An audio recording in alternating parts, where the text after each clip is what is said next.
Thank you everyone for listening to Radio 101, and that was Bang Bang by Galantis. And actually, the significance of that music was basically the artist, Christian Carlson, is actually neurodivergent, meaning he actually has an ADHD diagnosis himself. So, anyways, now that we're on the program and we can finally go through, good afternoon to everyone. I'd like to formally welcome you guys to our webinar, which is A Better Attitude, Enhancing ADHD Awareness and Support in the Philippines. If we proceed to the next slide, so we can show that, please. So me and everyone else here in H and I are actually beyond delighted to host such a timely and very, very, very crucial webinar on raising local awareness in the Philippines, specifically to embark on a journey of understanding and support for ADHD awareness and basically destigmatization this November, even though October, specifically in the third week, was ADHD Awareness Week. That's right. It's wonderful to see so many participants joining us from various regions. Your engagement is in your engagement is crucial in promoting ADHD awareness and support in our communities. We hope that you understood regarding the delays, and despite this ADHD webinar not occur in October, be rest assured that everything will still be covered exactly like it was planned. All right. Now, to start our session, we will begin with a prayer. So, please mute your microphones and direct attention to the video screen as we watch a short prayer presentation.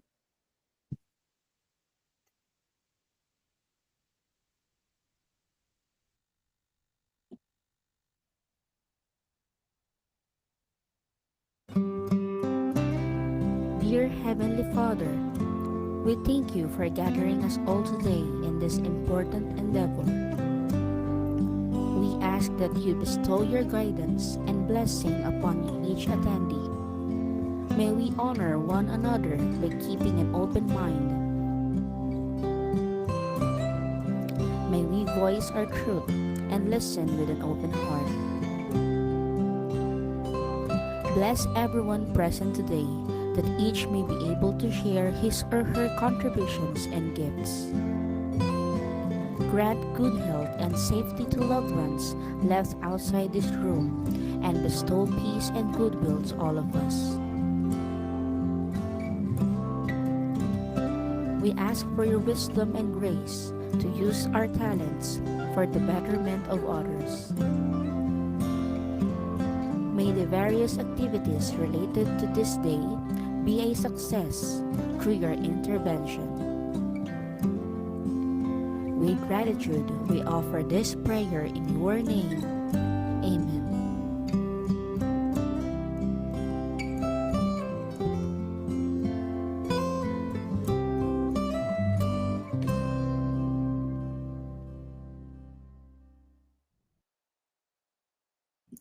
And once again, a very, very, very pleasant afternoon now, evening, to our dear guest and resource speakers. Before we dive in, though, let's first introduce ourselves. Yes, yes, yes. So if we please move to the next slide, as prompted. Once again, a pleasant afternoon. I am Maria Katrina Pauline Gonzalez Correa, or you could just call me Katrina or Kat. Either way is fine. And I'm very, very thrilled to be your host for this very important session. Hello, guys, and I am Jessica A. Rivera, but you can also call me JC or Ate JC. And together, we'll be guiding you through today's program and discussions. Yes, and once again, on behalf of H&I, I'd like to extend my heartfelt gratitude to everyone for choosing to even be here and attend our webinar, despite the very, very slight delays, and it being on the weekend, of course. So I admire all of your commitments to enhancing awareness on ADHD, or at least trying to learn more as much as you can. It's another learning day, because regardless if it's a Sunday, Saturday, or whatever, life is a learning process. So anyways, now we'd love to hear from you guys, since you guys had to wait since 5 o'clock. So in the chat, please share from where you're joining us from and how you're feeling today, if that's all right with you, of course. Are you excited, curious, or perhaps a little anxious? Type away, guys.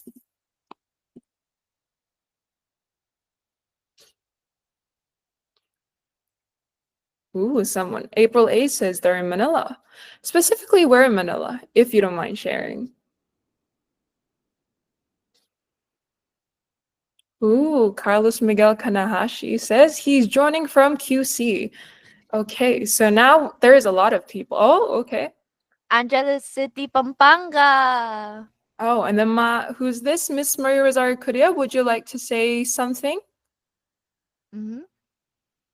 And kasi m- apparently based on most of the messages we are receiving, a lot of people are from Manila, which is really Yes. interesting. But then someone here is actually raising their hand. I think they'd like to say something. If you'd want to, you may open your mic for a bit. Miss Rosario Curia? Mm. Or someone is also from Ilocos. There's a chance that it could be an accidental hit. Oh, So, possibly. ooh. But if ever, this specific person, Miss Maria Rosario Gonzalez Curia, is Mhm. actually watching all the way from Papua New Guinea. So not only are we Wow. broadcasting locally, but we're reaching a broader scale. That's amazing, Miss Katrina. It's Mhm. fascinating how global and widespread we could be.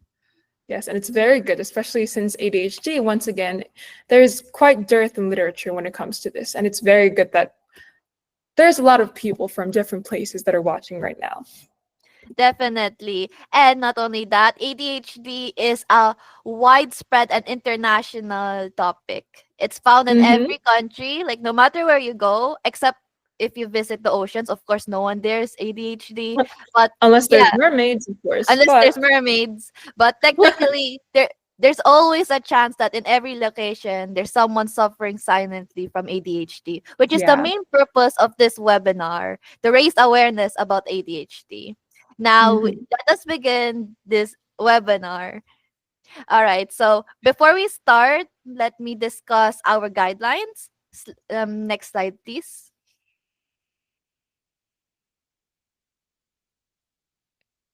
All right, all right. Okay, so first, the entire session will be recorded. So we hope that everyone would be aware that this whole webinar will be recorded for convenience to people who weren't able to like attend. Mm. All right. And so if ever that's something you're not really comfortable with, you may close your camera for privacy purposes. Secondly, please keep your microphone muted, especially during the talk.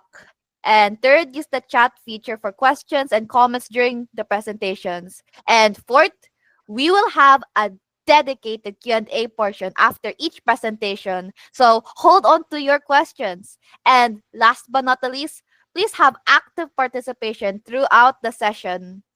And bonus for those who would be asking their questions via voice, like they will like unmute their mics to ask the questions.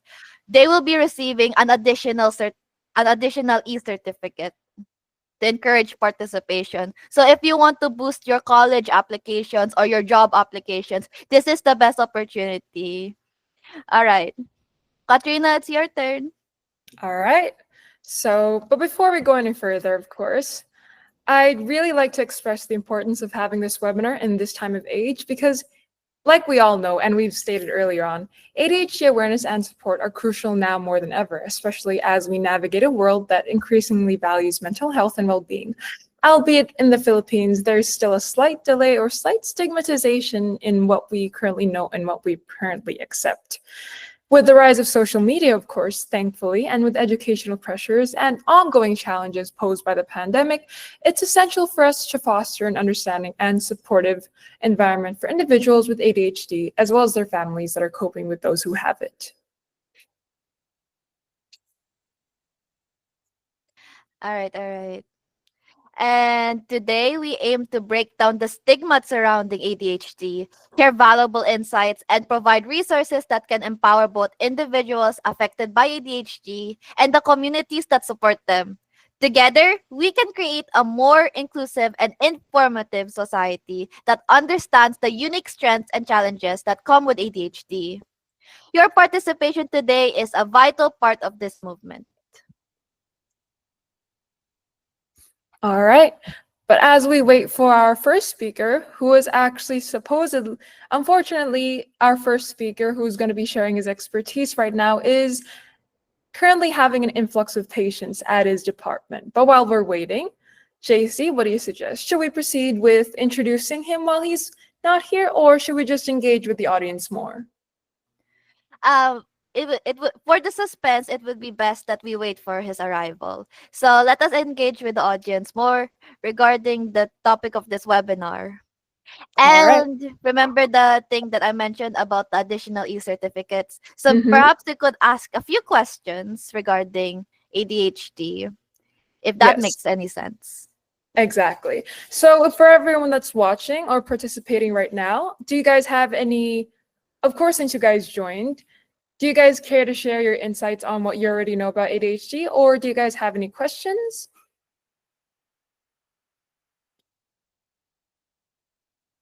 You guys can kindly use a chat box if ever.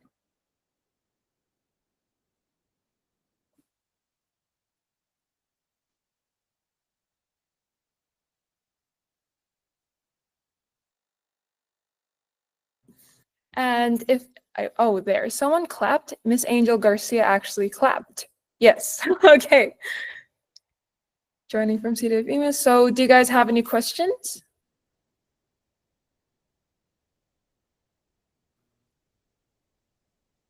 Oh, well, actually, we're supposed to keep that in suspense, but rest assured, we're going to be having two speakers, which is why we didn't do a Meet the Speaker PubMat for both of them earlier on, because we wanted to do something to really keep you guys in suspense. But rest assured, by the end of this webinar, you guys will be well informed and very empowered, regardless if you have ADHD or not.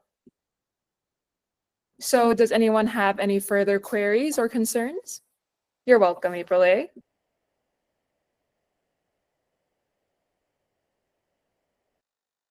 All right, so now let's try shift the topic towards this. For further engagement, maybe we can ask the viewers if you guys have any experiences with ADHD, or if you guys know or share stories about it, if that's fine with you guys.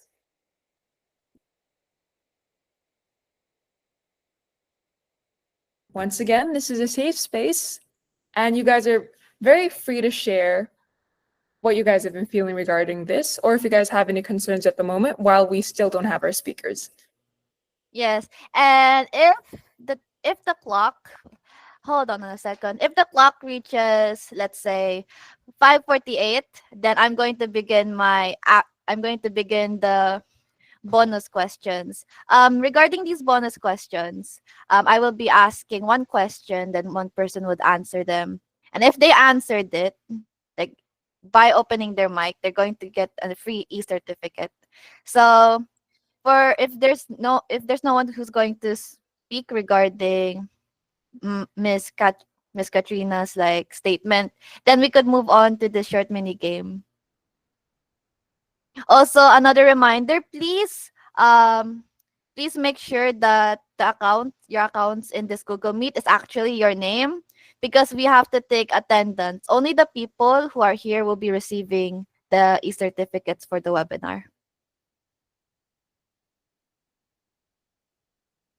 All right, it seems like no one's asking any questions or would like to share for the moment. So JC, oh wait, someone's raised their hand. Miss Shona?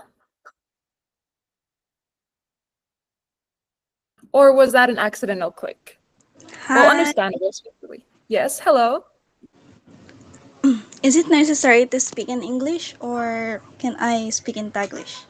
Pwede naman sa Tagalog po. Yes, you can Either also speak in Tagalog or Taglish. Taglish. Yes po. So I'm Jonna.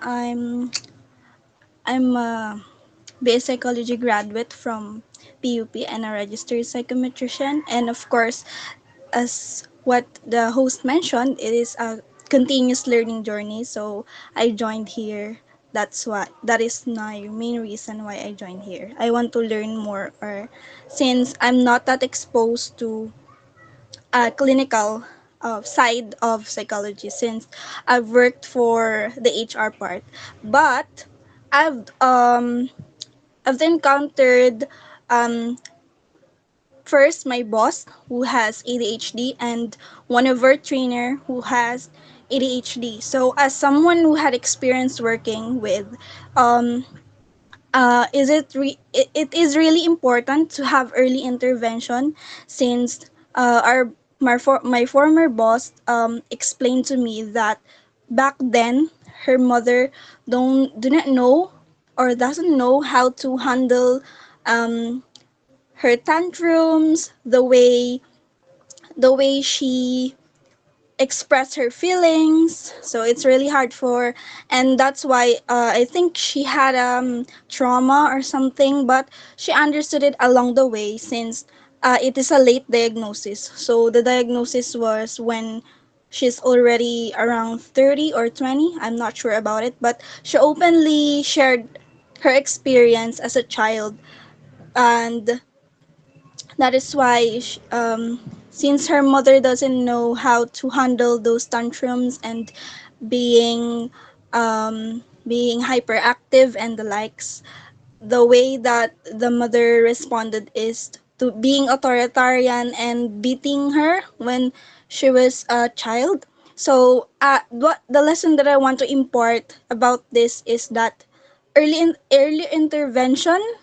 If you are experiencing or observing something about your child or something about anyone, like any children or students, because as in a psychology, it's really important to have early intervention and early diagnosis so that it will be a better chance of healing and treating the what they call this, treating the neurodivergent individuals. And of course, the other one who is also, the other lesson would be that despite being neurodivergent, or because we are all part of neurodiversity, no? So whether we are neurotypical or neurodivergent, we are all part of neurodiversity. So it is how we cope and how we openly talk about it, or how we ask for being included.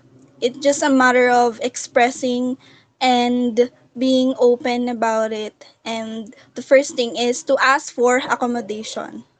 So I think I've said many things, no, ang dami kong nasabi. So that is what I want to share, and I hope those who are here and those who have experiences, or those who may encounter something, it's all about accommodating and listening and learning from each other, and yun, having to be included despite the diversity. Thank you.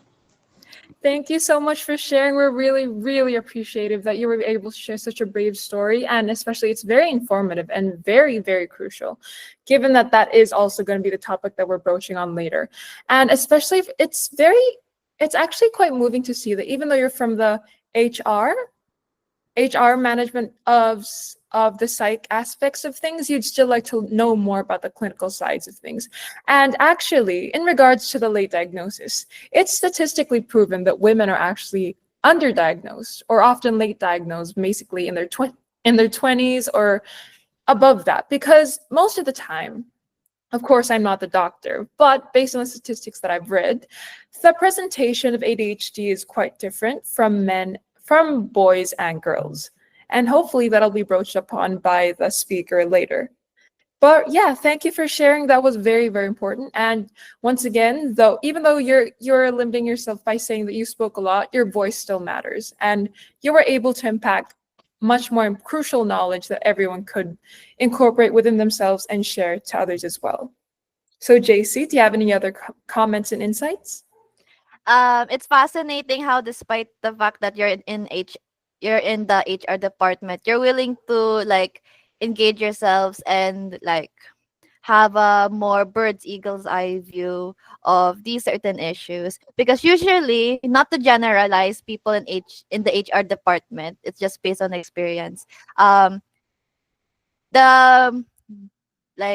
the perspective of people in HR is to overview everything. You know, Miss Katrina, they they generalize everything, they overview everything. They feel like they're on top of the pyramid, if that makes sense. So the fact that you're willing to like not like follow that stigma, and to actually be in to actually be engaged is very, very, very good. Yes, and as a self advocate myself, I felt very validated as well when you were sharing those insights, especially. So I just want to share that, and hopefully, by me showcasing or at least unveiling my type C or third type of ADHD to others, they'd be brave enough to accept their own, or if ever they're suspecting themselves of having ADHD, they would be brave enough to seek consultations.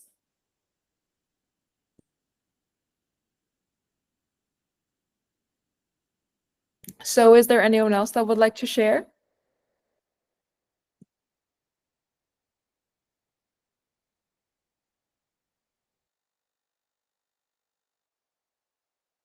Okay. So, if ever, JC, do you think we should start the game already, or should we wait for more? We should probably start now. All right, all right. All right, so guys, get ready because we are going to be doing something very fun and indulging. So hopefully keep your attention peeled and keep all distractions at bay, especially if you have ADHD, because we all know how catastrophic that's going to be. Yes.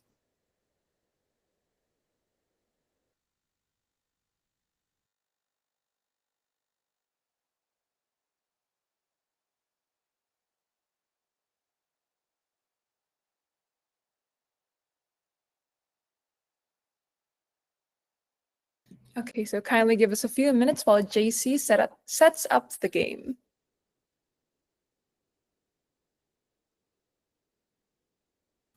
Hello. All right. So, okay. So this game, give me a few minutes.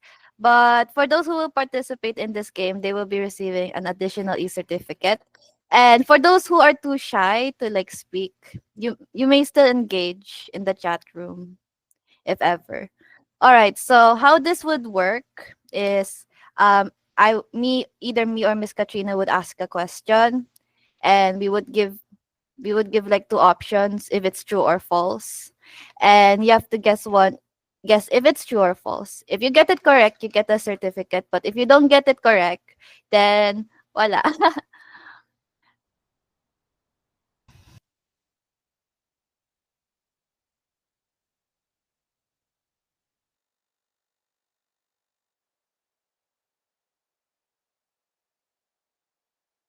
Please stand by. All right, now for the first question, does ADHD only affect children? True or false? Raise your hand if you want to answer this question, or type down the answer.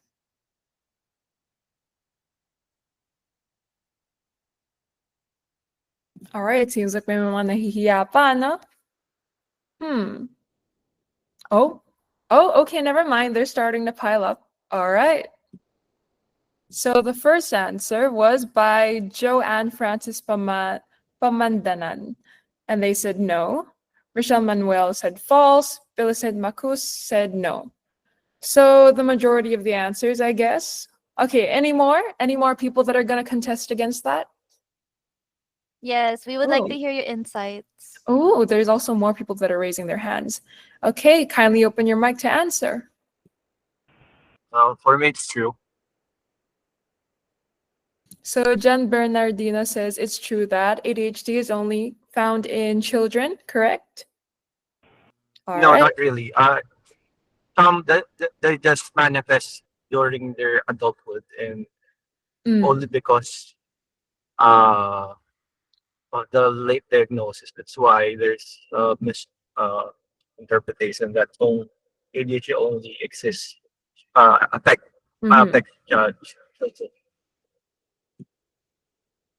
And now we have another person that raised their hands, Carlos Miguel Kanahashi. May you please open your mic? So for me, I think it's true because ADHD only sorry. ADHD is for me it's false because ADHD is not only affecting children but also to Any person as well for me. All Uh, right. okay. Your insights really do make sense. And actually, the answer to that question is false. ADHD does not only affect children. And why is this the case? This is because ADHD can affect people of all ages, regardless of your gender, regardless of your location. People can be diagnosed as early as 5, and people can be diagnosed as late as 50. So ADHD is like is impactful regardless of your age. Though So I do yeah, though I do get Jan Bernardino's point as well that of course when true. he said the truth, because he said that initially it just starts, it basically starts in childhood. It's just not Yeah, monitored properly. Therefore I see where he's also coming from. definitely. So good job still for expressing your viewpoint. Yes. And to all those and also please take note on if you recited, because we will be like documenting who recited. So maybe by the end of it you guys could like, oh, I commented, I answered this and this in the chat box. Yes. All right, now for the next question is ADHD can be managed with medication, therapy, or a combination of both. True or false? All right, guys, you guys answer true or false. Either in the chat or raising your hands. Oh, okay. So Rochelle Manuel, true. Billison, true. Crystal Faith Orfanata, true. And Rosario Kude and Carlos Miguel Kanahashi have both raised their hands. So Rosario, you have been acknowledged first. Should Kindly I open the answer floor, true please. or should I answer boss? Because she, JC, indicated two options, right? Yes. So Yeah, which boss. one do you Both, pick? which is true. True? We're asking you for you. Yes, true. Question. It's true. Okay, so Would that's you no. like to explain why it's true? Just based on your perspective lang po, ma'am. Yes Like po, if ma'am. you, why you think it's true. If ever, we could just repeat the question again, because the question is ADHD can be managed with medication, therapy, or a combination of both. And you answered true. So may you please, if you can kindly, justify your answer. Okay. I'm your mother. You were diagnosed with ADHD at your age of 22, just recently only. And look at you now. You are being managed by medications and sometimes therapy in a way of talking to you. We understand you when you have, sometimes when you're down, we listen to you. It's like a form of therapy. Yes. Thank you very much for well, thank you for justifying your answer since we did ask you why. But I guess we could accept that answer from Miss Rosario Cudia. So thank you very much for sharing, especially since it's a very personal take from you. So now we give the floor to Carlos Miguel for his answer. For me, it's a true. It's true. Why true? Because for the treatment in ADHD, it include medication, behavior therapy, counseling, and education services. These treatments can relieve many of the symptoms of ADHD, but they don't cure it. It will take some time to determine what works best for the child affected by ADHD. I most certainly agree with that, especially because once again, every child is individual, so every symptom isn't always the same presented in each child. Therefore, there's different management that's tailored to each child. And thank you very much for sharing your insights and your answer and justifying why you think so.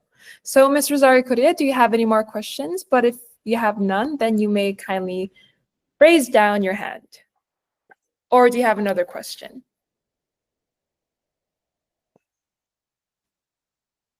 Okay, so I think she's okay. Yes, Miss Rosario Correa?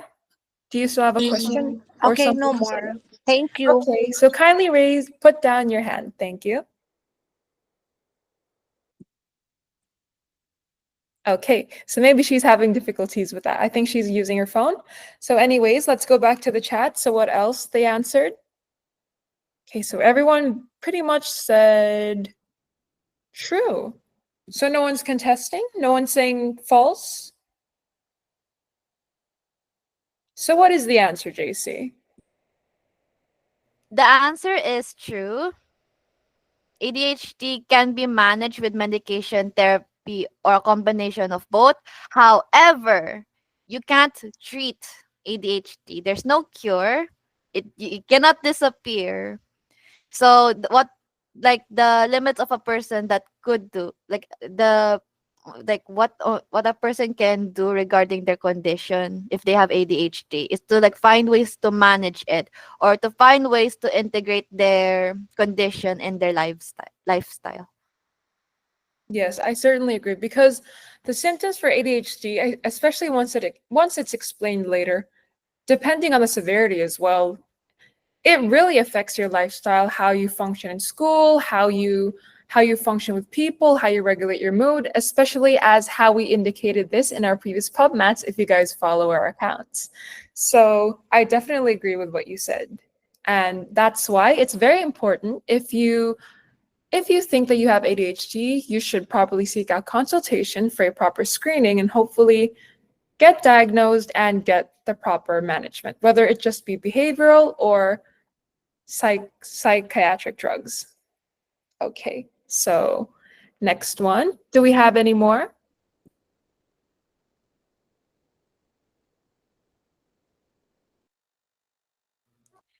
If there's no additional, you may ask the next question, Miss Katrina.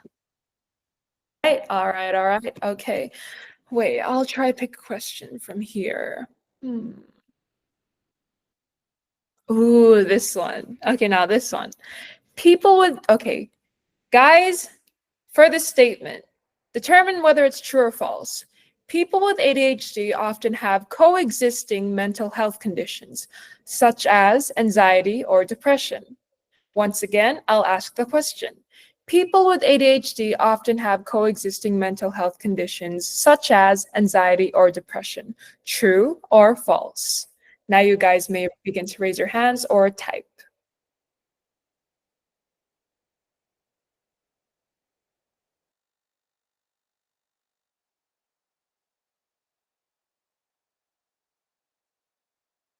Oh, okay. So while the chat's rolling in, there's also people raising their hands again who would like to speak. So kindly, I'll give the floor to Millicent first and then Miss Rosario Correa. Millicent, you may open your mic. Yeah. Can you reiterate the question? Oh, the question. Okay. Basically, the question that I asked was people with ADHD often have coexisting mental health conditions, such as anxiety or depression. True or false? Yes, it more often than not gets diagnosed for especially adults with ADHD, and this can be treated with medication and therapy, as mentioned earlier. And besides, when they got when they get diagnosed with depression and or anxiety, they can all coexist, or it's what the patient have to deal it's what the patients have to deal with for almost every day of their lives. So it's not true that the person with ADHD doesn't have anxiety and or depression. It can all coexist, and it sometimes has to be based on their personal experiences before they will be able to manage the at least one diagnosis of theirs, whether it's just ADHD or also with depression and or anxiety. It sometimes can be mild or moderate or severe. It depends on how they were diagnosed. Thank you so much. Thank you very much for that answer. And it's very insightful. And I really like that you really expounded so much on that, especially. Now we move on to Rosario Curia. And kindly, given that you are my mother, let's kindly keep this slightly restrained to keep things confidential a bit. Thank you. But you may justify your answer still. Yes, it's true because like what the previous one mentioned, sometimes when you realize or when you were diagnosed with ADHD, you think about it, right? Isn't it? If let's say, for example, I was diagnosed with ADHD, I will think about it, and it will, it will give me stress or anxiety thinking that I have the ADHD. And not only that, when you take medication, let's say, for example, stress is in our lives. I'll have to Everybody agree has with that. stress. Stress is Yes. also, it's both a good and a bad thing. However, it's the management of the body in Yes, but regards to stress. in everyday's lives, stress is there. If let's say, for example, you have the ADHD, you will manage it by medication. Sometimes the medication or the medicine that is necessary to not to cure, but to lessen the effect of that ADHD in a person will also have um effect or will increase the anxiety, the depression, or the how do you call that one? The stress. Let's say, for example, later, isn't it? They said it's not good to take this type of medication, especially if you have stress or anxiety, because that medication or stimulant is not good for that stress or anxiety. That's what I read when first time. I see. Though I'm very appreciative that you're very, very informed regarding this because that is true. That, well, I can't say the answer yet, but I do see your point about what you just said right now. And I'm also very grateful that you heeded my advice on keeping things slightly confidential and generalizing your answer more. So I appreciate that very much. Thank you, Miss Rosario Cudia. Okay, so do we have any more?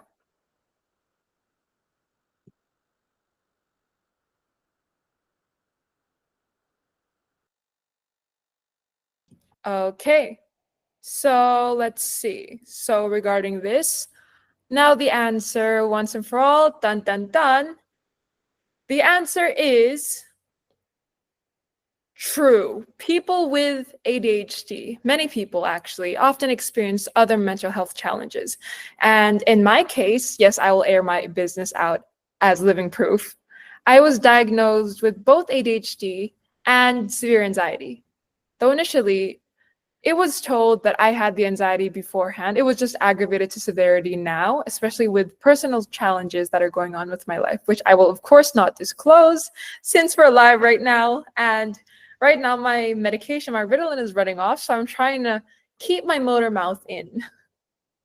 But yes, alongside with that, and when Miss Rosario could have pointed out that if you're being treated for ADHD, the other manifestations or other comorbidities or basically the other things that you have will also manifest, such as with the anxiety. That's why you're often given, wait, actually, I'm not sure if I should be discussing this because I'm not exactly the doctor though. But based on personal experience, JC, what do you think? Should I share more or should I just like keep it to myself? You can share more, just generalize it. Okay, now I'm just Also, gonna generalize it. yeah, Yeah. Since yes. I'm taking Ritalin, basically, it's practically what ADHD people use to make them appear more calmer and less and more focused. But at the same time, it also has an effect where it's kind of like coffee, because for us, coffee doesn't really have an effect. It doesn't have the effect that it's supposed to give. Because for people without ADHD, coffee is just like it'll keep you focused, it'll up your system up and basically just make you more hyper focused, active. Whereas for people with ADHD, some they may take this and say that they feel sleepy or unfocused and or sometimes even more restless. So that's why if you take Ritalin on ADHD, it acts as coffee. But if you have symptoms of anxiety, since it's like coffee, it's going to give with coffee, sometimes you're going to be more panicky and jumpy, right? Therefore, you're going to be more prone to panic attacks, especially if you're already diagnosed with anxiety. That's why most of the time, doctors would prescribe you with some medications to treat the accompanying symptom or that reaction if ever it happens. So, JC, I'd like to give the floor to you this time. Okay, thank you. And to add to your statement, yes, there are doctors who prescribe those things, but like be mindful that for every person, ADHD is different. So what ADHD may look like to like let's say person A could be different from how person B shows it or handles it. I will also share my experiences because since Miss Katrina here also shared their experiences. I was diagnosed with ADHD when I was around 11 years old. And this was added to another diagnosis of my autism because I was diagnosed with autism at the age of 5. And so, like Miss Katrina stated, she has like an anxiety disorder and ADHD. Well, I have autism and ADHD. Because of that, the symptoms of ADHD and the way I handle ADHD would be different from the way Miss Katrina shows her ADHD and handles her ADHD. So that's the importance of awareness regarding ADHD, because if we create stigmas surrounding ADHD, it could impact that individual's every aspect of that individual's life. And these stigmas not only like impact them emotionally, but it could restrict them from opportunities such as job opportunities and like social opportunities actually, and personally educational opportunities as well, because who will there are some scholarship agencies who will not accept you if you have some sort of physical or mental condition. So that's the importance of awareness regarding ADHD. The floor is yours, Miss Katrina.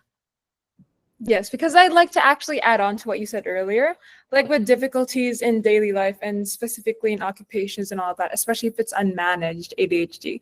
Because in my case, more information on myself, I'm actually a graduate of nursing. So what we do usually is we have a routine in the ward. We have to make sure that we go to our patients. We have an organizational flow chart to make sure the medications are given on time.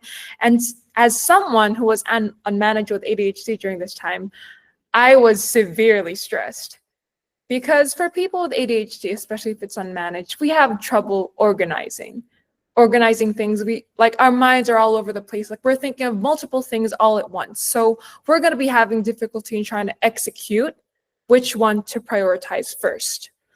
And yeah, that's just basically my personal experience. But later, hopefully, this will also be clarified by speaker one. Now, Yes. anyways, go back.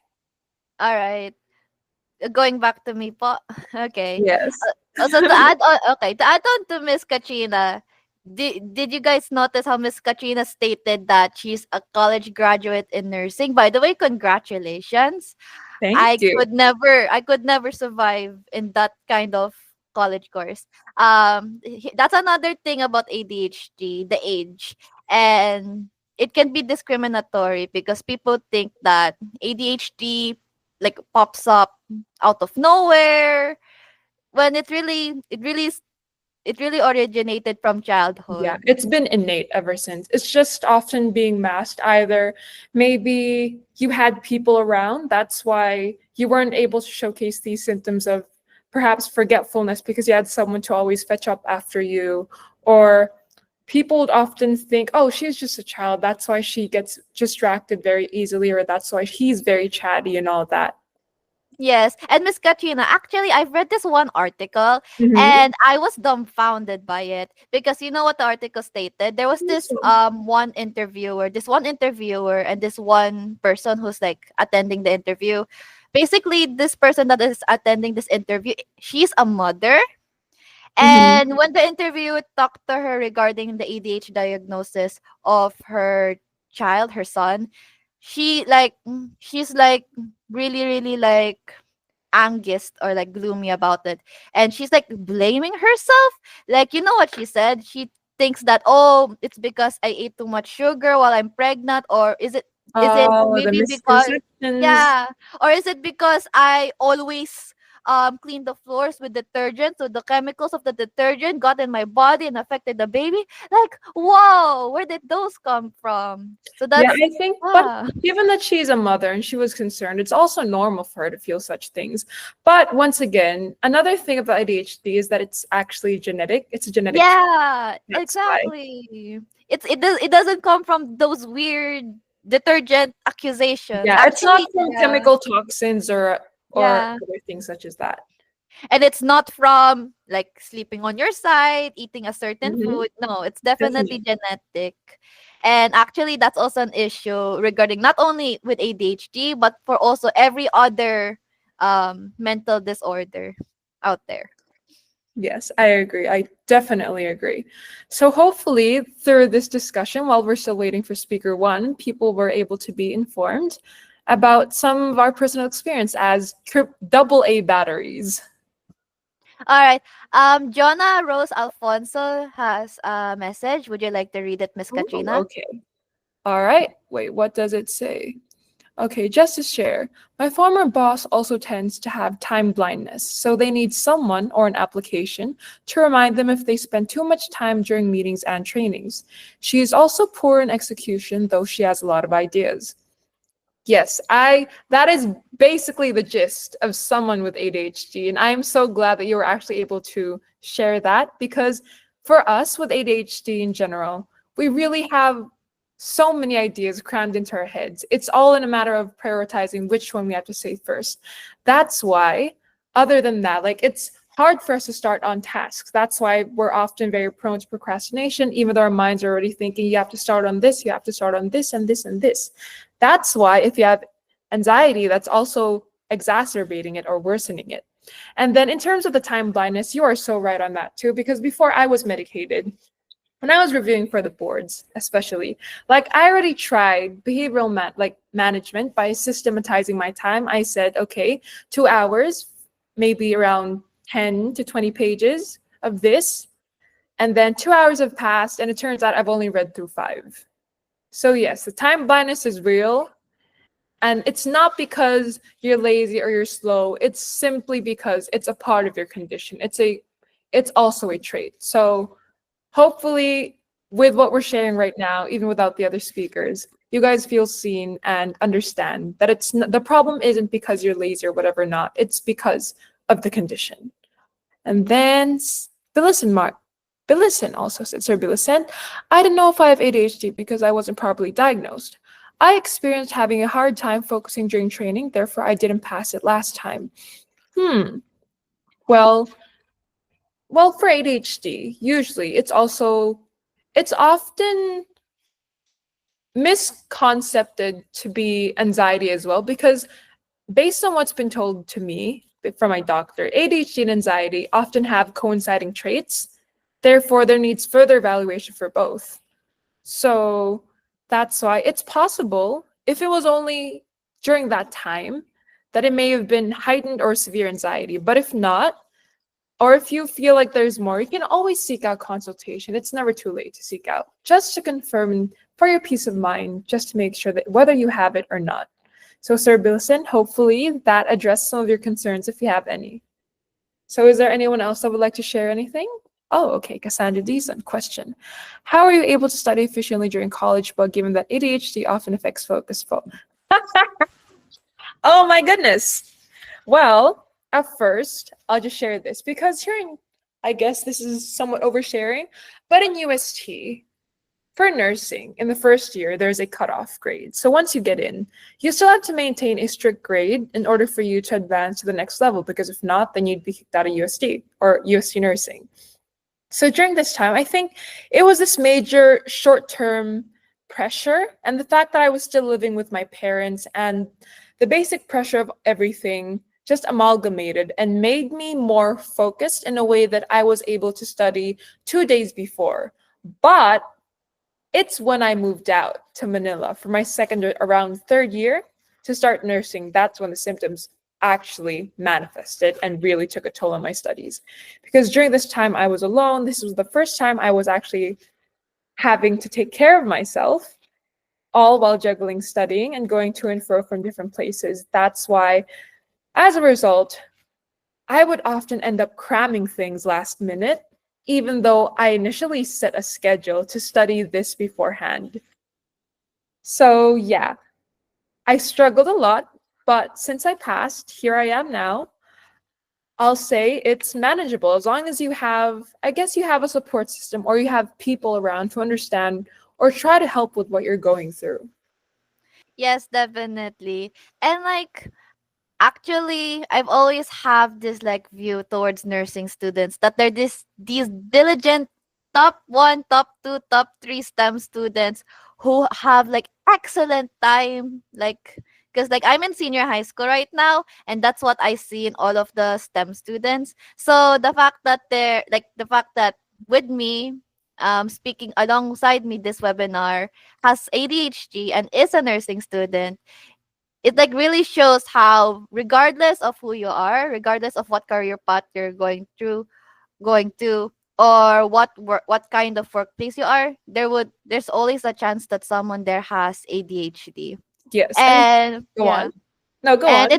it's a miracle that you survived, Miss Katrina, kasi my older sister's also in nursing. Mm-hmm. And it took a big toll on her, and she doesn't even have ADHD. So you're basically playing in a level 10 difficulty field. Take it Yes. away, Miss Katrina. That means the resilience is very on point. I just pushed myself because if not, then who would? Because at the end of the day, once again, you have other people around, yes, but you still need to reinforce yourself to really push through with it. So that's why I really tried my best to study as much as I can in order to pass. And other than that, I'd also just want to say that regardless, I just want to point out that if I was able to manage these symptoms and pass college before I was diagnosed and finally medicated, then what more other people? Because there's actually a lot of people with ADHD, either medicated or not, that are actually in the medicine field, especially surgeons. So there's actually statistics or something I found online wherein I believe surgeons mainly ADHD people are stationed in the emergency area because I believe this is where they excel the most since it's mainly quick thinking, quick on your feet, quick decision making on the spot.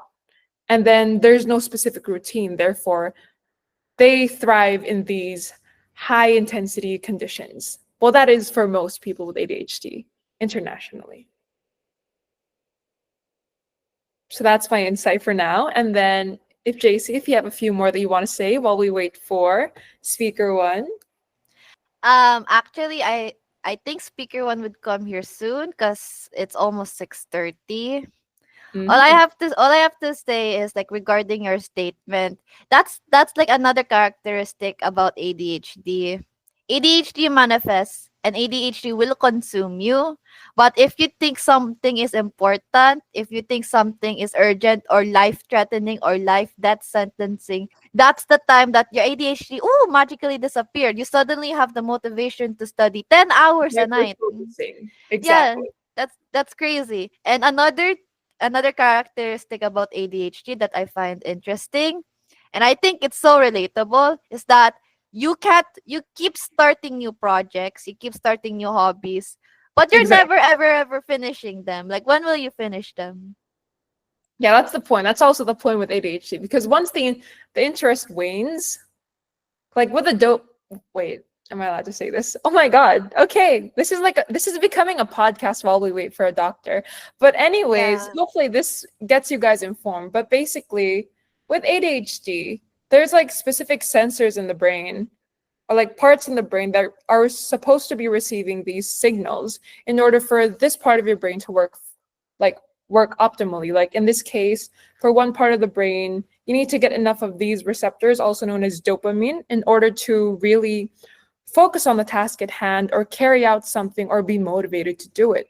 But for people with ADHD, the problem is that there's actually a decreased there's a decreased amount of dopamine going to these parts of the brain, therefore the lack of motivation. And then usually they chase, that's why people with ADHD, they're more prone to dopamine chasing, or basically going to get things that need immediate gratification. Therefore, I guess you could say they're more prone to shopping impulsively, ordering food late at night just to satisfy that dopamine rush in their brain, and all the other things basically. Wow, this is really becoming a podcast now the more that I speak about it. Yes. So while we wait, 6:28, so there's hopefully 2 more minutes, and hopefully the patients in our speaker's hospital right now or clinic have decreased enough for him to arrive to the meet.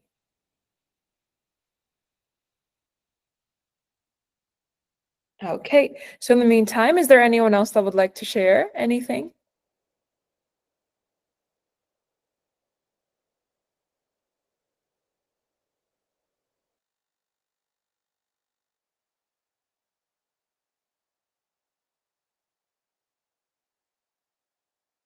All right. April A has raised a hand, so you may kindly speak if you'd like to.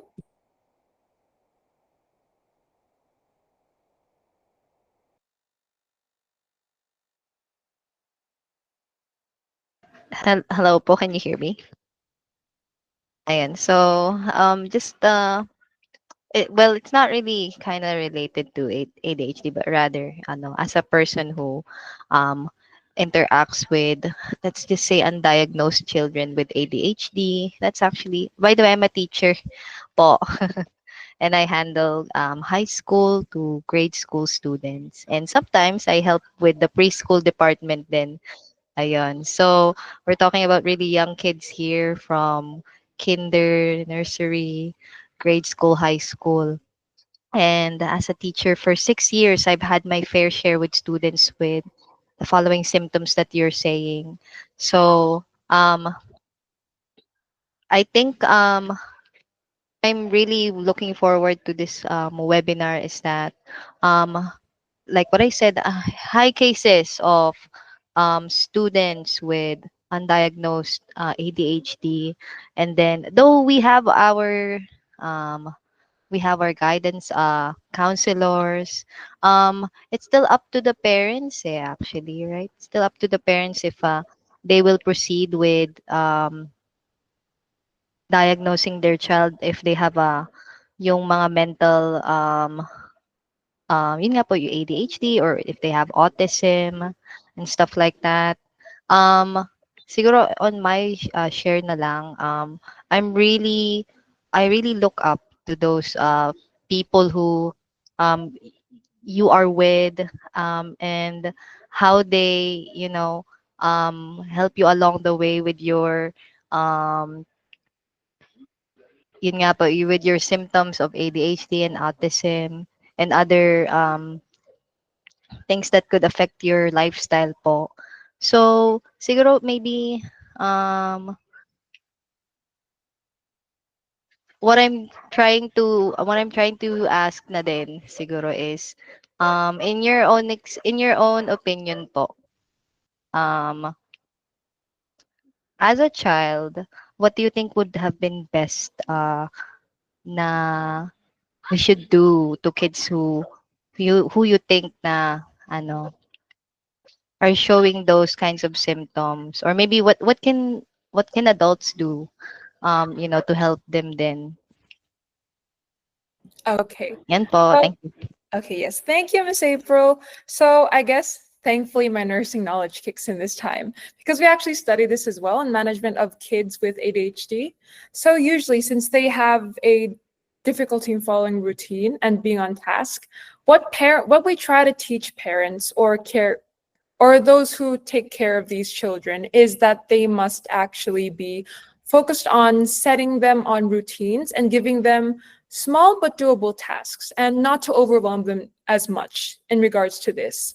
So like they have to do this in a time manner, and then like you give them a proper time to do these things as well, and then reward them if they do it on time, and then and as well as if they're like, you could also remind them if they're going overtime and all that.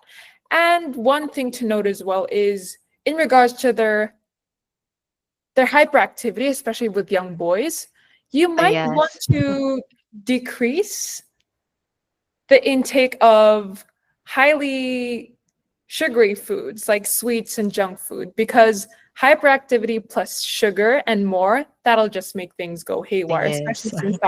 since they're very, in general with ADHD, you're supposed to be dopamine chasing. So the more that they do that, that's going to become habitual. So they're always going to find that it'll become an addiction in a way.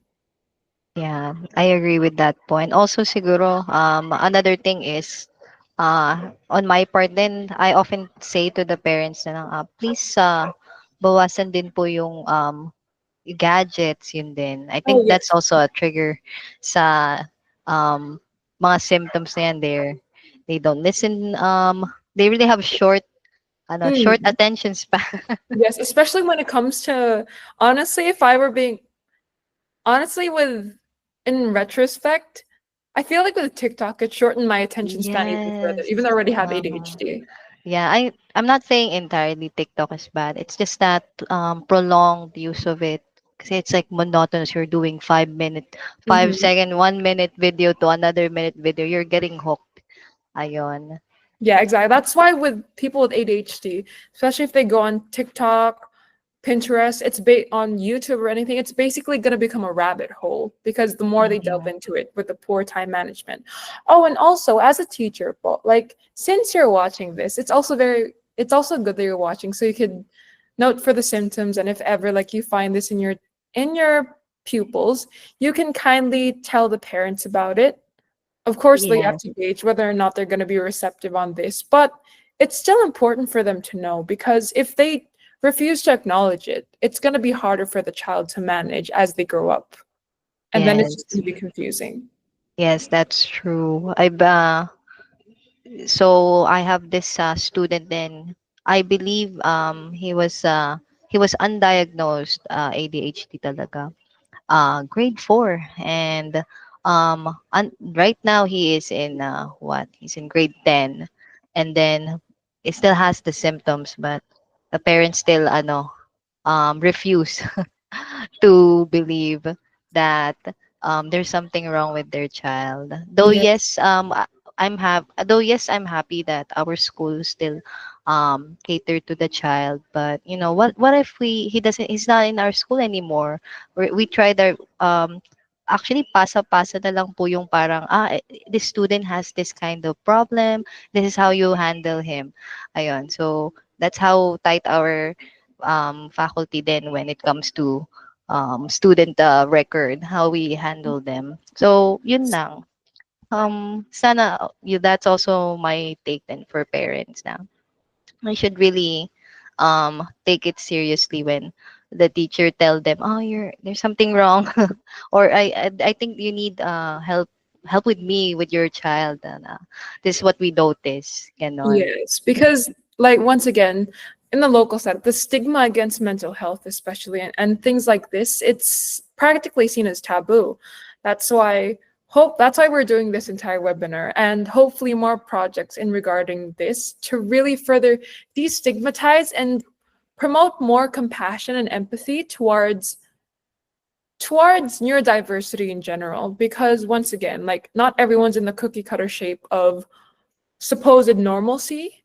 And at the end of the day, we just really need to be more empathetic, compassionate, and understanding for each and every other individual. That's why Hands at Inclusion has been formed. And hopefully, if ever you guys are interested in joining or for further updates, you guys can follow us and share our posts. So, what about you, JC? Do you have any other insights?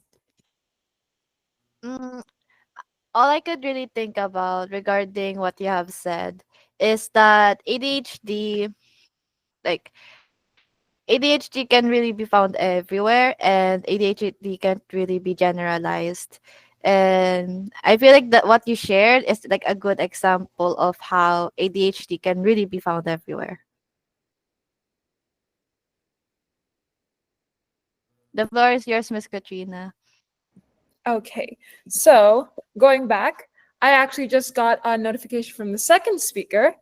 So regarding that, if ever, we still have to push through with speaker 1. But regardless, speaker 2 will be able to say her take on empowerment. So for that. So in this case, is there any more people that would like to share?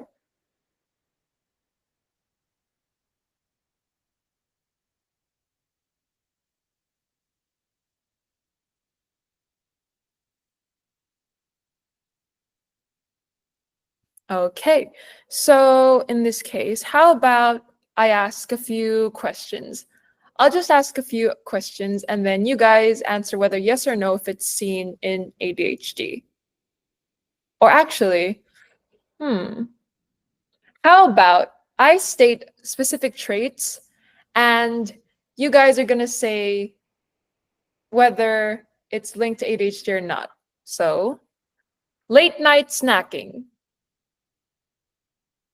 You can raise your hands or type in the chat box whether or not that's actually considered an link to ADHD or if it isn't.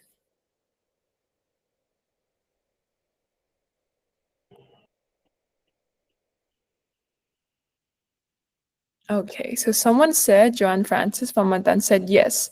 Okay, are there any more? Link to ADHD, yes. Okay. And are there any other more people that are saying, that would like to say more? Okay, so there's none at the moment. But the answer is yes, actually, because I've been following this one account where she's actually a coach on ADHD and she also has the credentials for it, for expertise. Like it's highly linked, especially with late night snacking, munching, because once again, like with people with ADHD, especially with adolescents and those older, we go for the dopamine chasing since once again, it's very little that we receive in comparison to normal people. Well, not normal people. We have to destigmatize that. Considered to those that are that aren't neurodivergent. So another thing. Ooh, another question. Mood swings. ADHD related? Yes or no?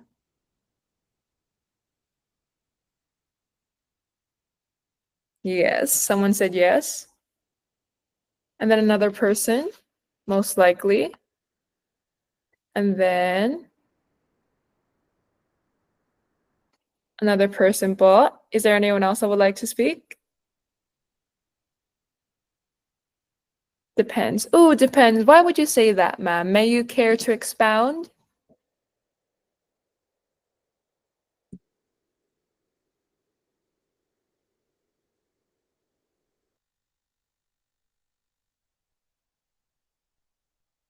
Ah, yes, cycle period for women.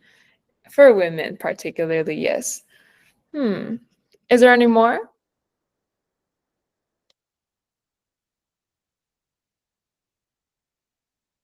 Okay.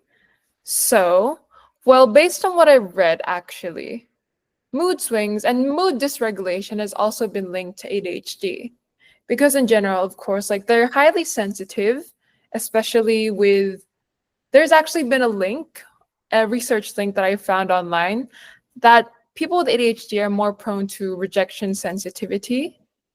So they take criticisms more harshly compared to other people most of the time, though sometimes they're able to regulate it, sometimes they aren't. And with the mood dysregulations, like the mood swings especially, like it's easy, well, based on my personal experience, it's easy for me to get really angry over something. And then suddenly after a while, like I cool down and then suddenly it gets triggered again and then I get mad. Like even if it's not on my daily cycle, if it's not on my bloody period, or whatever not. Apologies for the men here who are still quite sensitive to the period word and the bloody flow, but yes, that is the normal female anatomy. So that's it for a few of my facts for now. So in the meantime, are there any more questions while we wait? Yes, and if you don't have questions, you may share your experiences as well.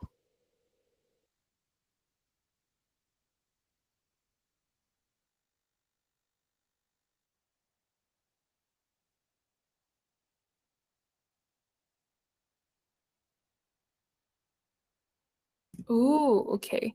Someone raised their hand. Kindly speak, please. Hi. Um, can I invite guys if you have ADHD and you're interested in meeting other people with ADHD, we have this little ADHD club. It's called ADHD Breakfast/Dinner Club. If you want to join, I will send the link. We will have our first meetup soon.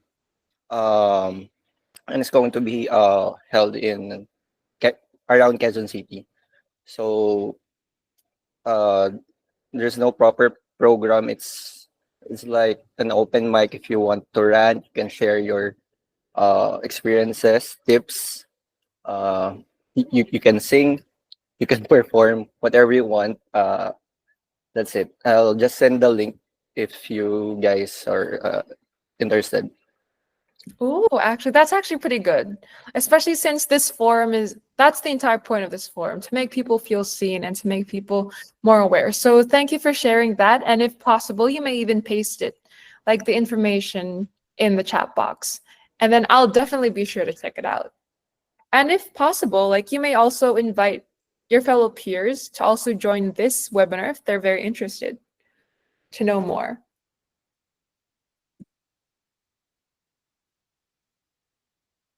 But basically, I'm also quite curious though. So when did you guys find, or when have you guys founded this organization of yours? Or at least like this little get together? Um, well, actually, I just got diagnosed just recently, last Aug August. So don't have any experience with other. I don't know any person with the same situation like having ADHD. So ayan, I just want to meet other people. So I created this Facebook group. I posted it on Reddit, Facebook page. So from we started from 5 members, and I think we're around 100 members now. So that's it. Yes, I'm quite glad actually when you said that. So definitely, now that you brought that up, I'm sure people with ADHD or who would like to know more about ADHD would definitely sign up for the open mic thing or for your event. And I, for one, would also like to join if ever the stars align and if ever the Judy calls and if ever I'm free. Speaking of, now I believe it's time for us to proceed with the webinar because we have a very, very special guest, our first ever. So now if we move on to the next slide, it's time finally to introduce our first speaker.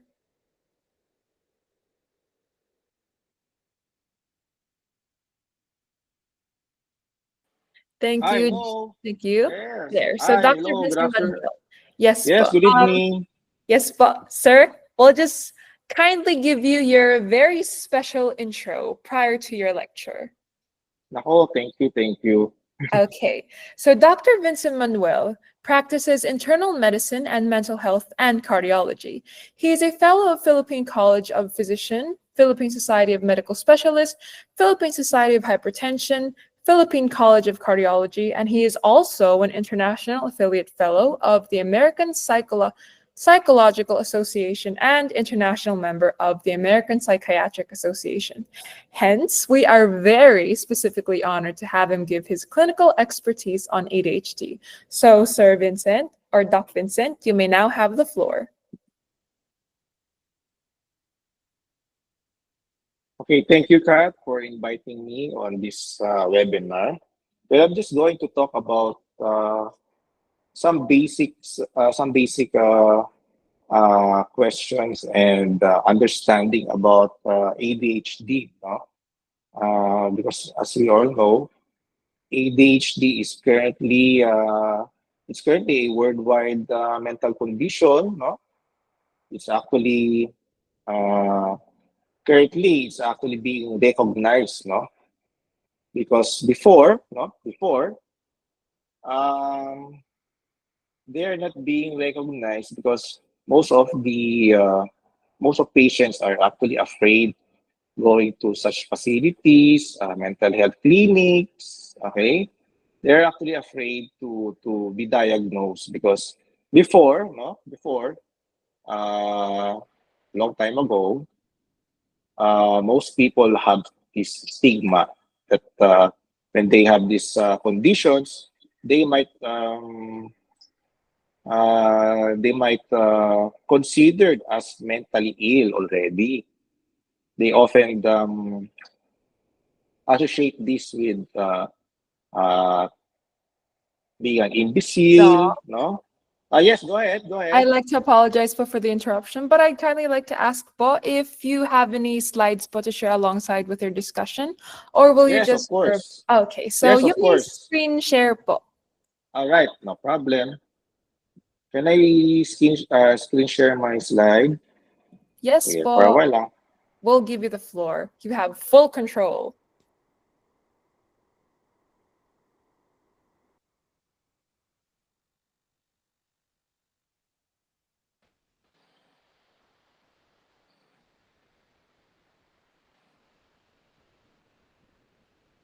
Can you see my slides?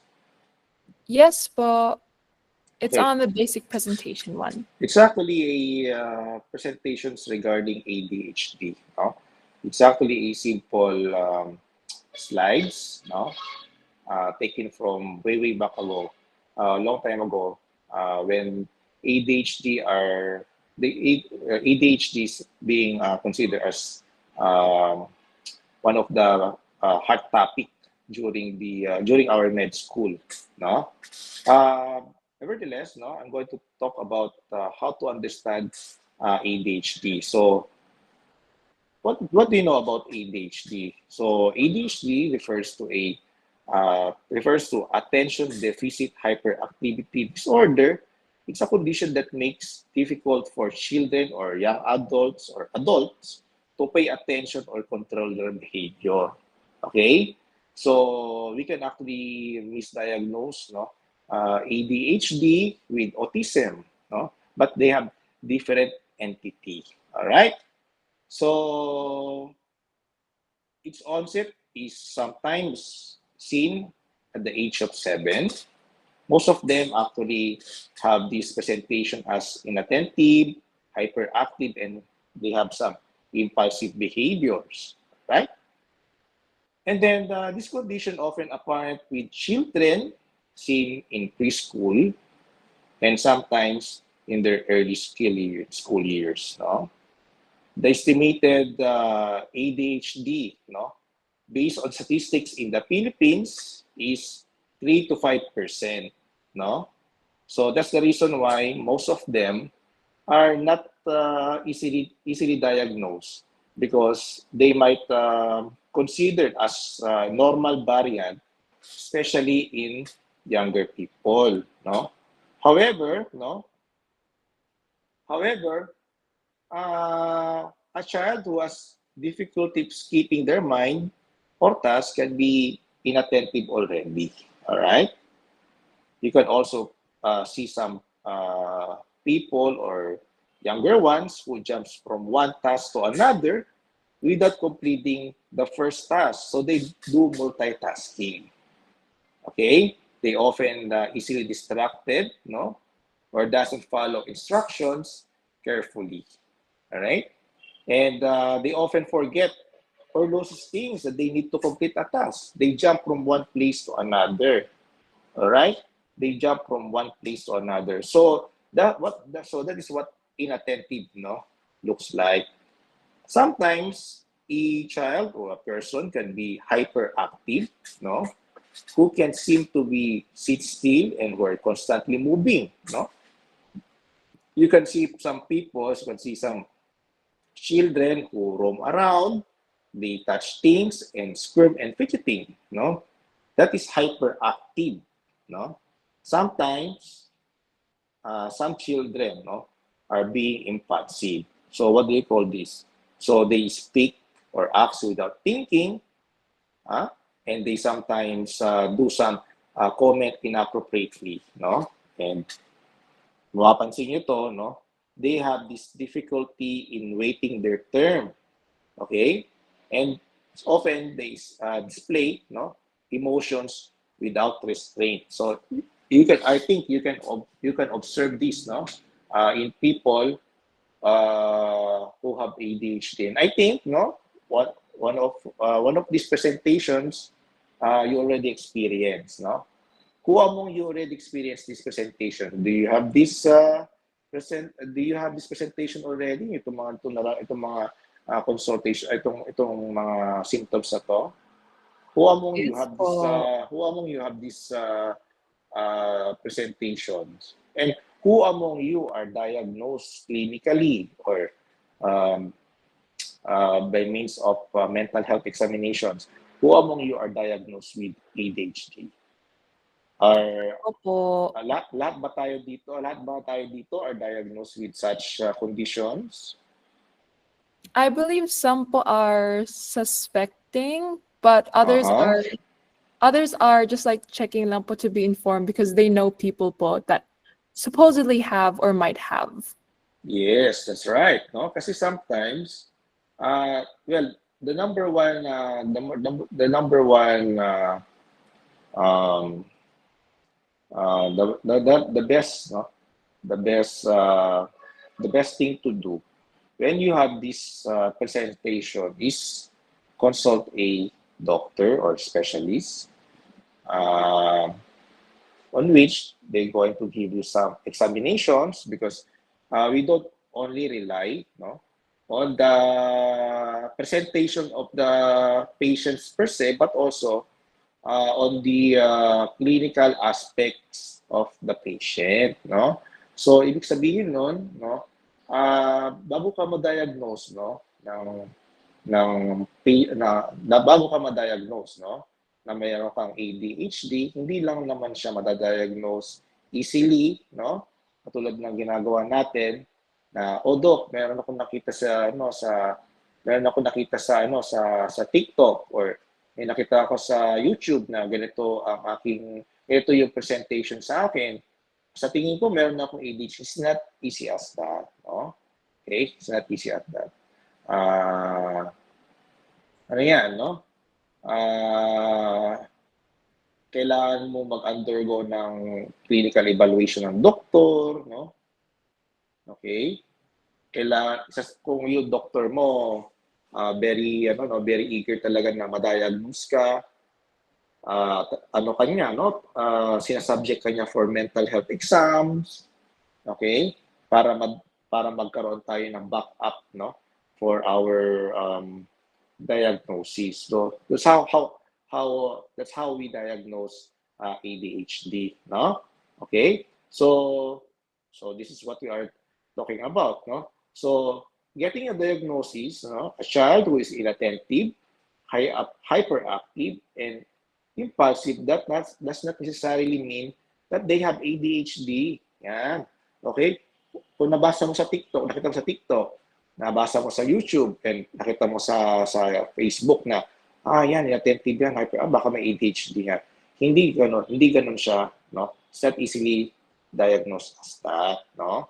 Because many normal children have some these symptoms, especially the young children, they have this presentation, but they are normal, no? But they are normal. Okay? So hindi siya basta-basta na-diagnose na ganon. Okay? Or these symptoms could be caused by other disorder, no?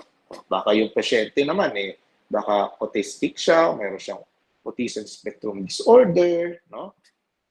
Baka naman meron siyang mga previous trauma.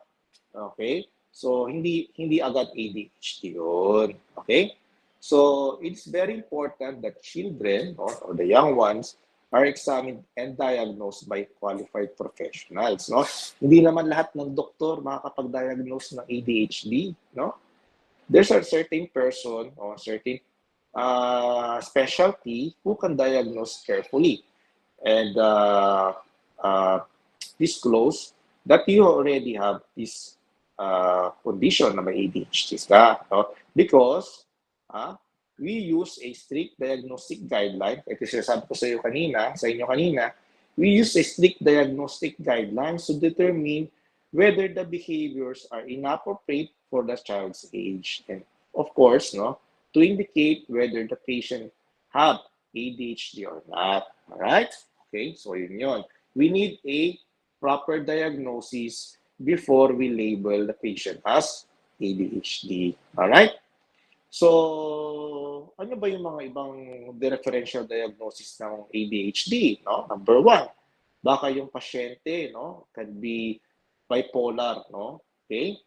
Or baka naman meron silang Tourette syndrome or meron silang learning disability. So these are the differential diagnosis in ADHD. Kaya minsan, di ba, it's very important to for us, no, to diagnose them very carefully because they often misdiagnose. No? You know, I have a patient, no. I have a patient. He's actually he's actually a popular athlete, no, and a triathlon, no. He do triathlon, no. Before when he has this presentation, he was diagnosed with bipolar, no. He was diagnosed with bipolar. And then, napapansin niya, bakit parang hindi siya nag-improve throughout the course of treatment, no? Throughout the course of treatment, hindi siya nag-improve. So, he had his second opinion with me, no, sa Charlie Main Cross. And then, sinabi niya yung mga gamot niya, and she's taking this medicine for anxiety, he's taking his medicine for bipolar, yan, no? Sabi ko sa kanya, pagka nagtitake ka ng ganyan, dapat meron na tayong improvement, no? Kasi tagal mo na nagtitreat your previous doctor is treating you already for almost 3 years, but dito ka ngayon, no? You seem not satisfied with the results of the treatment, no? So, nung sinubject ko siya for exams, true enough na hindi pala bipolar yung kanya problem. Meron pala siyang ADHD, no? Meron pala siyang ADHD. So, when we give him the medicine for ADHD, no? In the period of 1 week, nakita niya yung improvement. Hindi niya nakita within 3 years ng gamutan niya, no?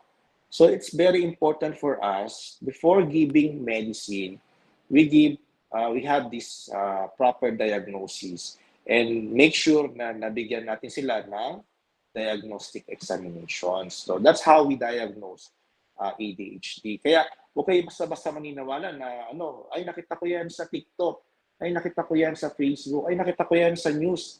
Sa tingin ko may ganyan din ako. It's not like that. No? We give a proper diagnostic guidelines before we diagnose a certain condition. Okay?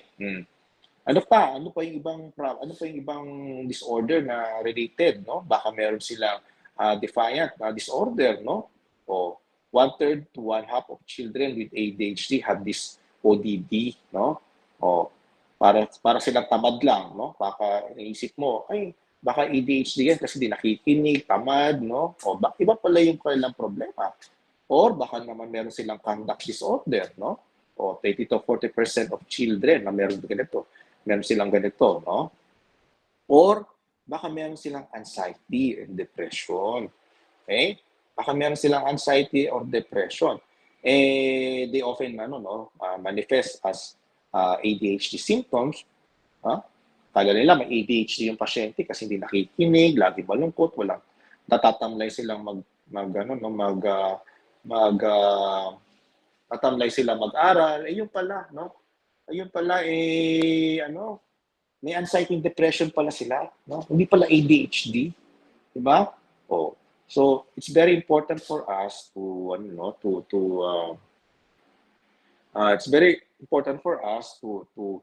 give a proper diagnosis, no, proper treatment plan or proper assessment before we give this diagnosis. Alright? Okay? So, baka sasabihin nyo, ano ba yung ADHD, no? Saan ba nakukuha yan, no? Well, ADHD is actually can be genetics, can be from external environment. It can be a cause of more of neurobiologic outcome, no? Okay? And it can also be seen, no? Through environmental and social factors. Importante yan, no? Importante yan. Ano yan, no? More of genetics, no? Namamana, ibig sabihin, if you have, if you have, uh, if you have, if you have lolo or lola, no? You have family members who have ADHD, there are high chance, no? Na magkaroon ka rin ng ADHD or your siblings or yung generations of you. O kaya yung mga kaanak-anakan mo, they can have this presentation. Pero, syempre, no, hindi naman siya basta-basta nadadiagnose, no? Baka isipin nila, hindi, normal lang yan. Baka ano lang yan. Nasa isip lang nila yan, something nila. It's not like that, no? Talagang namamana talaga to. This is based on studies. Okay? Also, yung environmental factors, social factors, malaking factor din yan, nag-i-influence yan sa severity ng kanilang condition. So, for example, if a patient have this genetically, they have this ADHD already in their genes, no? Hindi naman siya hindi naman siya ganun ka-active during those days, nasa maganda siyang environment. Then all of a sudden, na-expose siya sa hindi magandang environment. Doon, okay? Doon mo nakikita, doon nabubuhay yung ADHD. Kaya very important, no, na if ever, no, if we have family members we have family members are suspecting to have this ADHD, it's very important for us to keep them, no, to put them in a good environment. Huwag yung masyadong maingay, magulo, no, because it can worsen, no, this condition. Okay, it can worsen this condition. So, what are the treatment for ADHD? Maraming factors, no, na pwede nating bigay sa mga pasyente na may ADHD. Number one, by means of psychotherapy, and number two, by means of pharmacotherapy. If you say psychotherapy, well, we need the help of our psychotherapists, no, psychologists, guidance counselor, no, or coach, no, life coach, no, to manage our ADHD, no. Pero it will take a long time, no, for us to see some improvement, no. Pero gradual process is still a progress, no. Hindi naman ibig sabihin na tagal ko na nasa psychotherapy, tagal ko na kausap yung life coach ko, pero I'm still here, ganito pa rin ako, hindi pa rin ako makapag-concentrate. Pero kung compare mo naman ako dati, sa tingin ko, mas nag-i-improve naman ako. It's still a progress, okay? Kahit maliit, one step at a time, no? Meron na tayong progress, okay? Meron na tayong progress. Meron pa tayong isa, no? Yung pharmacotherapy. Ito yung ginagawa ko as a doctor, no? We give this pharmacotherapy to our patients. We give this stimulant, no? I think some of you is taking this, no? Are you taking this? Who among you is taking this Ritalin? Who among you have been? Give. Okay, sino yon? Sino yun ang sumagot? The host, one of the hosts. Kat. Tingnan mo, Kat. Kat. Sikat, no?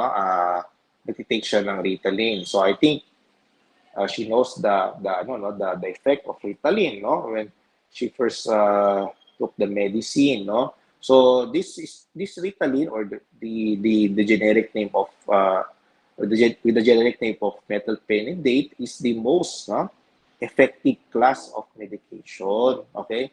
Ito yung number one, no? Number one na nireseta namin kung ang pasyente ay may ADHD. Okay? Pero itong gamot na ito, it's not like other medicine na makukuha mo lang siya over the counter, mabibili mo lang siya sa butika, no, without prescription. This medicine comes with special prescription, comes from a specialist physician. Okay? So, huwag mong sasabihin sa doktor mo na ibang doktor na sabihin mo, Dok, pwede mo ba akong bigyan ng Ritalin? Kasi nabasa ko lang sa Facebook, ito yung gamot . Hindi ka bibigyan ng doktor kasi number one, if the doctor is not specialized with this condition, he or she will not prescribe you with this. Okay? Number two, if she's not registered in PDEA, no, Philippine Drug Enforcement Agency, and she don't have any license to prescribe this medicine, hindi siya pwedeng magreseta. Okay? So, number three, no, hindi siya basta-basta nilalagay no, sa normal prescription, yung binibigay na prescription ng mga doktor. Sa white prescription, hindi ganon. This comes with a specialized no, yellow prescription, okay, coming from DOH. Okay? So, ano to? Talagang hindi siya basta-basta nireseta. No? So, pagka nagreseta ang doktor sa'yo nito, no, make sure na mabili mo siya with a specific period of time, if I'm not mistaken, within a month, no? Kasi mag-expire yung prescription. Once expired, you need another prescription to buy this medicine. Okay? So, hindi siya parang katulad lang ng mga ni Joseph, by Jessic na you can buy it anywhere, no? Itong gamot na ito, pahirapan to, no? Now, I'm going to ask Katrina, 'di ba? O Kat. So, kamusta ka nung bumibili ka ng gamot na ganito? What do you experience? Ay, nako po, sir. Oh my God, doc. I swear, for these medications. Like, I mean, I get it's okay that they ask for ID, but these medications, they're not available in every drugstore. So it came to a point where I had to go from one location, nanggaling pa po akong Quiapo, pumunta pa po ako sa, I think, sa Bambang, and they also didn't have, until I went to, bumalik lang din na uli ako sa Taft. So that entire day, I was going all around different drugstores just to look for the medication. Oh, see? Oh, ano siya, no? Mahirap talaga siyang hanapin, no? Kasi it's not easily prescribed by someone who is actually don't have any specialization with this such condition. At the same time, kailangan talaga siya, no, ng reseta ng doktor, and kailangan pa siyang i-record kasi it's often baka ma-abuse, no? Kaya siya nire-record, no?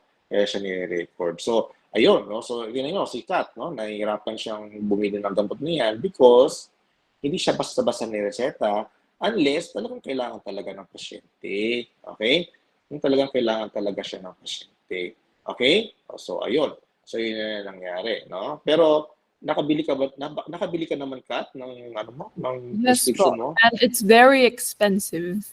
I'll give you that. Oh. Very expensive, and it needs, whenever you buy, like, they always ask for a valid ID. They're gonna, basically, that's just my experience. Valid ID, they're gonna photocopy it, and you have to sign it. Oo, tama yun. Kasi nga, it is actually a restricted medicine. Hindi siya basta-basta nabibili lang kahit saan. No? It's actually a very restricted medicine. Kaya, kung mag-reseta kami ng gamot na ito, we make sure that the patient is clinically, okay, mentally, no, biochemically, okay, diagnosed with this condition. Kasi kung ang gagawin ng doktor mo, well, sabi ng pasyente ko kasi mukha siya may ADHD, then I'll just going to prescribe with this condition. Hindi gano'n. Because number one, yung budget, no, makukonstrain ng budget mo kasi mahal itong gamot na ito. Yung 10 milligram, di ba? It costs you already 100, 90 pesos yata yun, if I'm mistaken. 100 pesos, no? Ganun siya kamahal, no? And then you're going to take this every day, no? Yun pala, hindi ka naman pala diagnosed ng ADHD. Pero binigyan ka ng gamot for ADHD. And then you're not responding to the medicine because hindi ka naman ADHD. You have this entity na meron kang ibang problem. Like, yung na-mention ko sa inyo kanina na ibang differential diagnosis. They look ADHD but they are not truly ADHD. Hindi ka gagaling. Okay? Kaya very important, no? Number one, proper diagnosis, no? Proper diagnosis. So that if we have a proper diagnosis, then we have a good treatment plan. Alright? We got to do a good treatment plan. So ano yung iba? You know? Meron din yung ibang patient, no, to reduce, no, the hyperactivity and impulsivity of patients and to improve the ability to focus, no, um, about 10% are not helped by stimulants. Doon namin nire-refer sa psychologists, no? Itatawag natin na psychotherapy session, no? Sa Charlie Min Cross, if you who among you know the online clinic ng Charlie Min Cross, may nakakalabas sa inyo? Who among the audience, who among the attendees no? Yung tao dito. Oops, dahil number. Can you see my slide? Nakita nyo na ulit? Yes po. Okay. Who among the attendees, no, na nakakaalam sa Charlie Min Cross? Meron ba? Maliban kay Kat? Wala po. I Wala. believe Well, Charlie Min Cross is actually an online specialty clinic, no? It's actually a group of doctors. They opened this online clinic during the pandemic, year 2020, because the aims to improve, no, the mental health program, no, despite the pandemic, no, inopen ito, no, ng around 8 to 10 doctors, no, during those time, 8 to 10 doctors, no, composed of cardiologists, pulmonologists, OBGYN, internists, general practitioners, no, nutritionists, meron din, no, meron din kami nutritionists, no, anesthesiologists, yan, meron din, no, and mental health specialists, no, surgeon, meron din kami surgeon, no, pediatricians, meron din. This is actually a group of doctors whose aim is to improve the quality of care, no, of the online clinic, no, despite the pandemic. So this was built during the pandemic year 2020, no, and then so on, no. Nagkaroon na sila ng ng mga sarili-sarili ng clinic, but this clinic is actually specializes on different specialties, not only in mental health, but also on other specialties, no? Nutrition, anesthesiology, cardiology, pulmonology, OBGYN, pediatrics, surgery, orthopedics, and many more, no? So you can search about that, no? If one of you is actually thinking, baka meron akong ADHD, I need to verify this, kailangan ko ng professional help. You can try yung Charlie Min Cross. You can search that in Facebook, no? Search that and type in the search bar Charlie Min Cross, and you can see the blue cross sign, and then mag-message lang kayo doon, no? What specialty do you need? And someone will actually respond to you. Our logistics, no, will respond on your queries. Okay? Going back to the topic, no?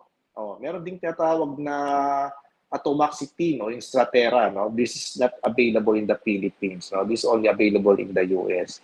The most common medicine that is prescribed is the methylphenidate or Ritalin, no. So what does the research shows, no? Medication seems to be essential for children with ADHD. So, ibig sabihin, nag-i-improve sila, no?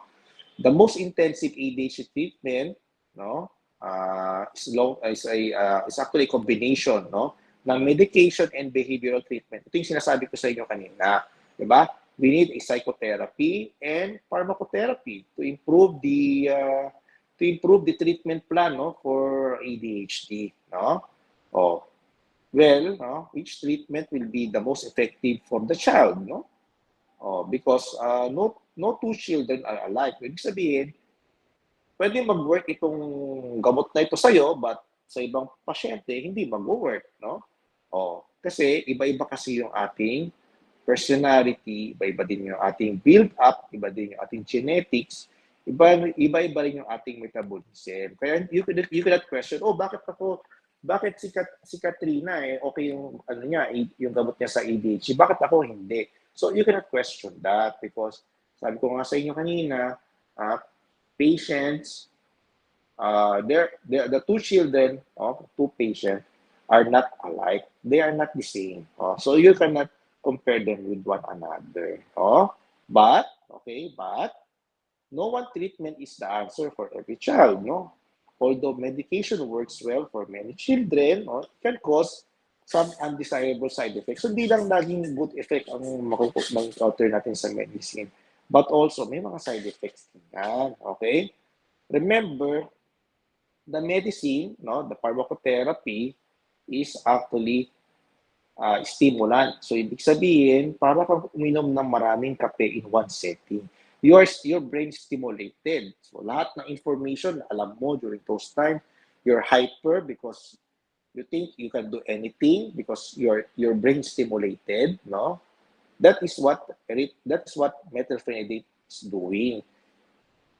Meron na ba napanood niyo na ba yung ano, yung film na Limitless? Who among you watch that movie? Limitless. Si ano yan, si Brandon Cooper. Meron na ba nakapanood nun?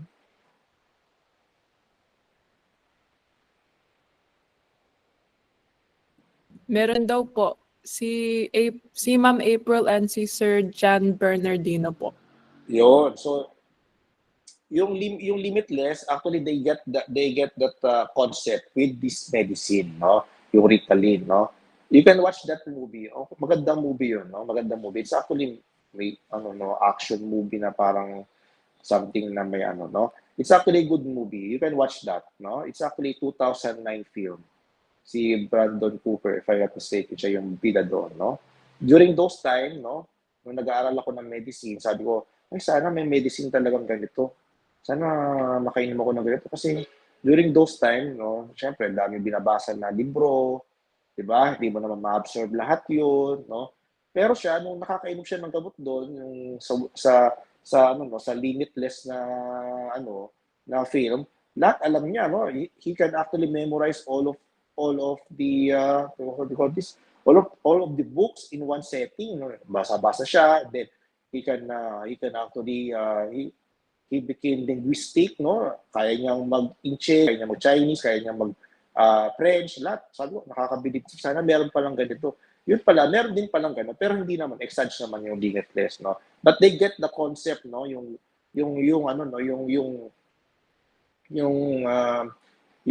film na yon from this medicine. No? You can watch that. Okay? So what else can we do, no? Well, if we need more help, no? Well, medications can be a big help for us, no? In terms of behavioral problems, no? And well, it can also take a long time to undo some frustrations, no? Kasi syempre, itong gamot naman is not a one-time, big-time treatment, no? It takes a long time to take effect, no? We need some modifications in our treatment, no? Hindi lang siya one-time, big-time na, oh yan, that's for you because you have ADHD. Oh yan, forever mo nang iinumin yan, ha? Oh, I give you 1,000 tablets of that for your 100 or 5 years, something like that. It's not like that. It's actually a case-to-case basis. We need to change the medicines one at a time. No, we need to engage you from some non-pharmacologic approach. No, exercises, psychotherapy sessions. Yan, malaking effect yan, malaking no, malaking magagawa yan pag ito ay talagang clinically, no, mentally and biochemically diagnosed with ADHD. No? So children and parents might not need special help to develop techniques for managing the patterns of behavior. No? Many intervention approach are available. No? Katulad sinabi ko sa inyo kanina, psychotherapy, behavioral therapy, social skills training, support groups like this one. No? Thank you for inviting me. And then parenting skills training. Yeah? Okay?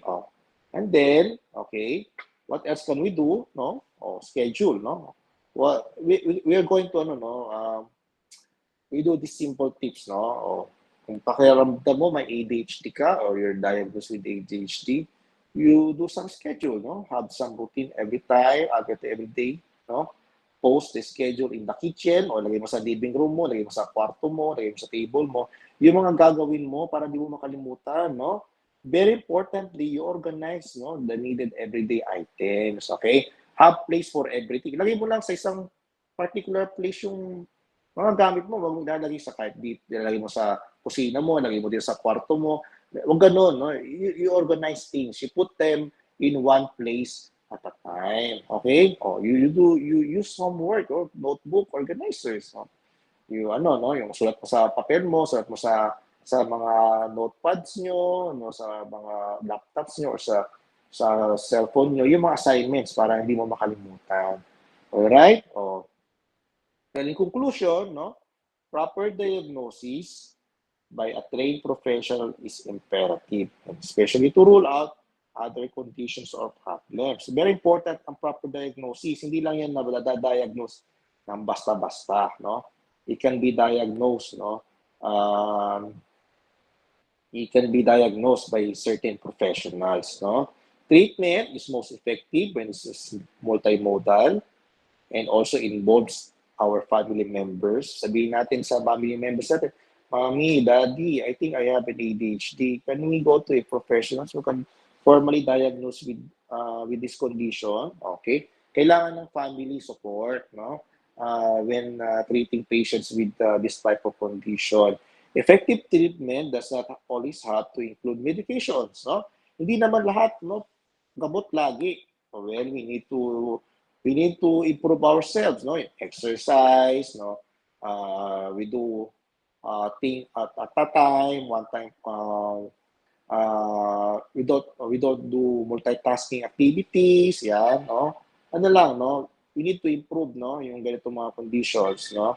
Although there's no cure for ADHD, because as I mentioned earlier, it's multifactorial, can be caused by genetics, and caused by environmental factors, social factors. A multimodal approach can greatly improve the symptoms and outcomes of patients with ADHD and lead to an increase in self-esteem and self-efficacy. All right? So, hindi lang tayo aasa sa gamot. We need to improve ourselves, no? O, mag-ano ka, jogging, o weightlifting, you go to the gym, mag-organize ka ng task mo, yung mga gagawin mo, susulat mo sa papel, no? Diyan natin may improve yung ating ating conditions, no? Hindi lang tayo aasa more of the medicine. All right? So yun lang naman for the meantime, no? It's actually a brief summary, of patients with ADHD. All right? So do you still have some questions? So baka may mga tanong kayo, baka yung mga nasa audience, baka nagtok na or what? Ano ba? Do you have any questions? This is the proper forum, no, to ask questions. Okay. Hey, Kat, I give you the floor. Yes, Bodoc. So thank you very much for JC's actually gonna be giving her first insights. JC? Yes. Okay. So again, thank you so much for your valuable presentation. Like everything you said really hits the spot, right, Miss Katrina? And Definitely agree. yes. And everything you have mentioned in your webinar, it provides us valuable insights about ADHD, how it impacts our lives, how we could tackle Mm-hmm. it. Yeah. And Mm-hmm. and what's most importantly, and what's the literal point of this webinar, to raise awareness, especially to people here who don't have ADHD. I also like how you like emphasize to like not immediately like to get self-diagnosed or like to diagnose yourself. And I really agree Yes. because self-diagnosing yourself can be really dangerous. Uh-huh. So it's Yes. definitely recommended that you get checked by someone. And while it may be expensive, you can always there are certain programs out there that provide like free consultations. So maybe you could do research regarding that. So yeah, that's all Yes. of Yeah. my insights that I have. All right. And by the way, guys, ladies and gentlemen, let us all have a virtual round of applause to him. Again, thank you so much. Well, thank you for inviting me, guys. No, it's actually my pleasure to lecture some of these uh, one of these mental conditions because right now, no, hindi siya basta-basta nadadiagnose, no, clearly. Sometimes they often misdiagnose, kaya it's very important, no, to seek help, no. Hindi ito ano, no, hindi ito kawalan na if ever I have this condition, baka they think that I'm already ano, no, crazy or going to a mental facility. Hindi ganon, no? It's not like that, no? Right now, people are being open-minded with these conditions. Ano yan, no? It's actually your choice, no? If you want to be treated or not. But mind you, you're going to experience this for the rest of your life. Life is too short, no? If you think you're going to improve on something, you just try. Kung hindi naman kaka-improve mo, why not? You try something, no? To improve yourself, all right? Mm-hmm. Yes, but and then we really really appreciate po that you actually also accepted our invitation for speaking for our webinar nga po. Kasi yun nga po, ang dami pa rin po talagang stigma in regards to ADHD and like there's so much unawareness. That's why although sabi niyo po na medyo short lang po yung presentation niyo, na po niya. Very concise but still very informative po. Yes So I really appreciate that. And then parang gusto ko lang pong like one of my major insights lang po. It's just like nakakalungkot lang is the availability of the medication. Like let's say even if you're yun nga po, since kailangan qualified po yung magbibigay po sila ng prescription. Now the Yes. problem is with the availability of the medications like Yes. Philippines. Kaya hopefully like logistics issues nga po. So hopefully this is something that the healthcare department po in the Philippines and the government could give more attention to ensure that the medications are widely accessible, of course, for the people that are appropriately diagnosed and need it. So yun na po yung insights ko po. But thank you very much po for the presentation. I really liked it. And it's good to see you again, Doc. Okay, welcome. Welcome, guys. Baka yung iba may tanong. Yung mga I think audience in natin. chat po, I believe there were some questions po. Yes po, there are some questions regarding Sir's topic. Sige. Okay. You tell you ask, kasi currently I'm driving right now, so I multitask, okay? Sige, it's okay, it's okay. Okay po. Ayun, someone say Miss Jonah Rose Alfonso, she just cited her own experience po because she said she knows someone who worked with them as colleagues po and with the psychology background as well po, Doc. Okay, I'm happy. Sabi niya lang po, in-acknowledge niya na happy to learn and relearn with you.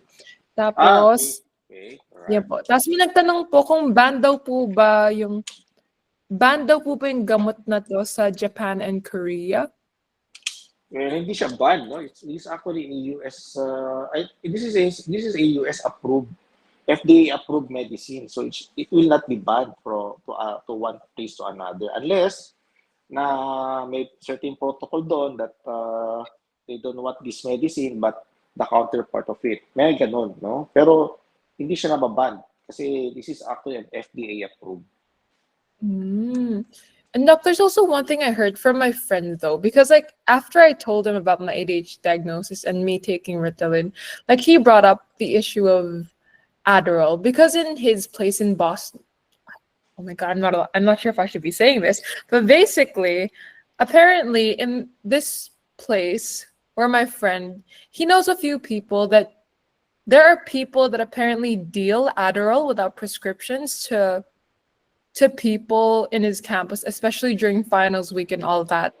So that's why even though without the diagnosis, yeah, it's illegal. That's why even without the diagnosis, somehow apparently like they say that they feel it, like they actually feel the stimulation, like that they're actually do all nighter.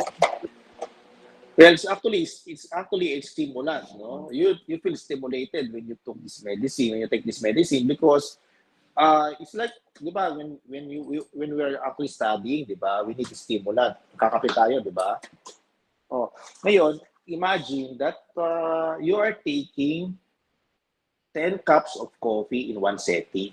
Ganyan kalakas yung methylphenidate kapag fully absorbed siya, no? Kung fully absorbed siya. What will happen? If, for example, you just get the medicine from someone else, no? You're not properly diagnosed, and it turns out that you have this cardiac problem, no?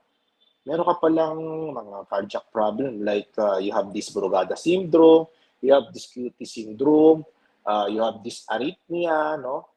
This medicine can actually kill you, you know, if you are not properly diagnosed, your doctor is not, your doctor didn't screen you that you have this condition, di ba? So, hindi siya basta-basta lang. It's not like a magic pill na, oh, sige, inumin ko tong gamot na to, then, may exam ako bukas, I think, makakapag-review ako ngayon. It's not like that, no? Marami siyang side effect if not properly, you know, that it's not properly taken, no?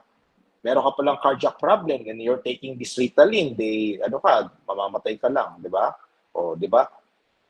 If you remember, di ba, I requested, di ba, Kat, when I see you in my clinic, di ba, when I saw you in my clinic, I see you in my clinic, ano kita, di ba, yung pa-ECG ako sa'yo, tama ba? Opo.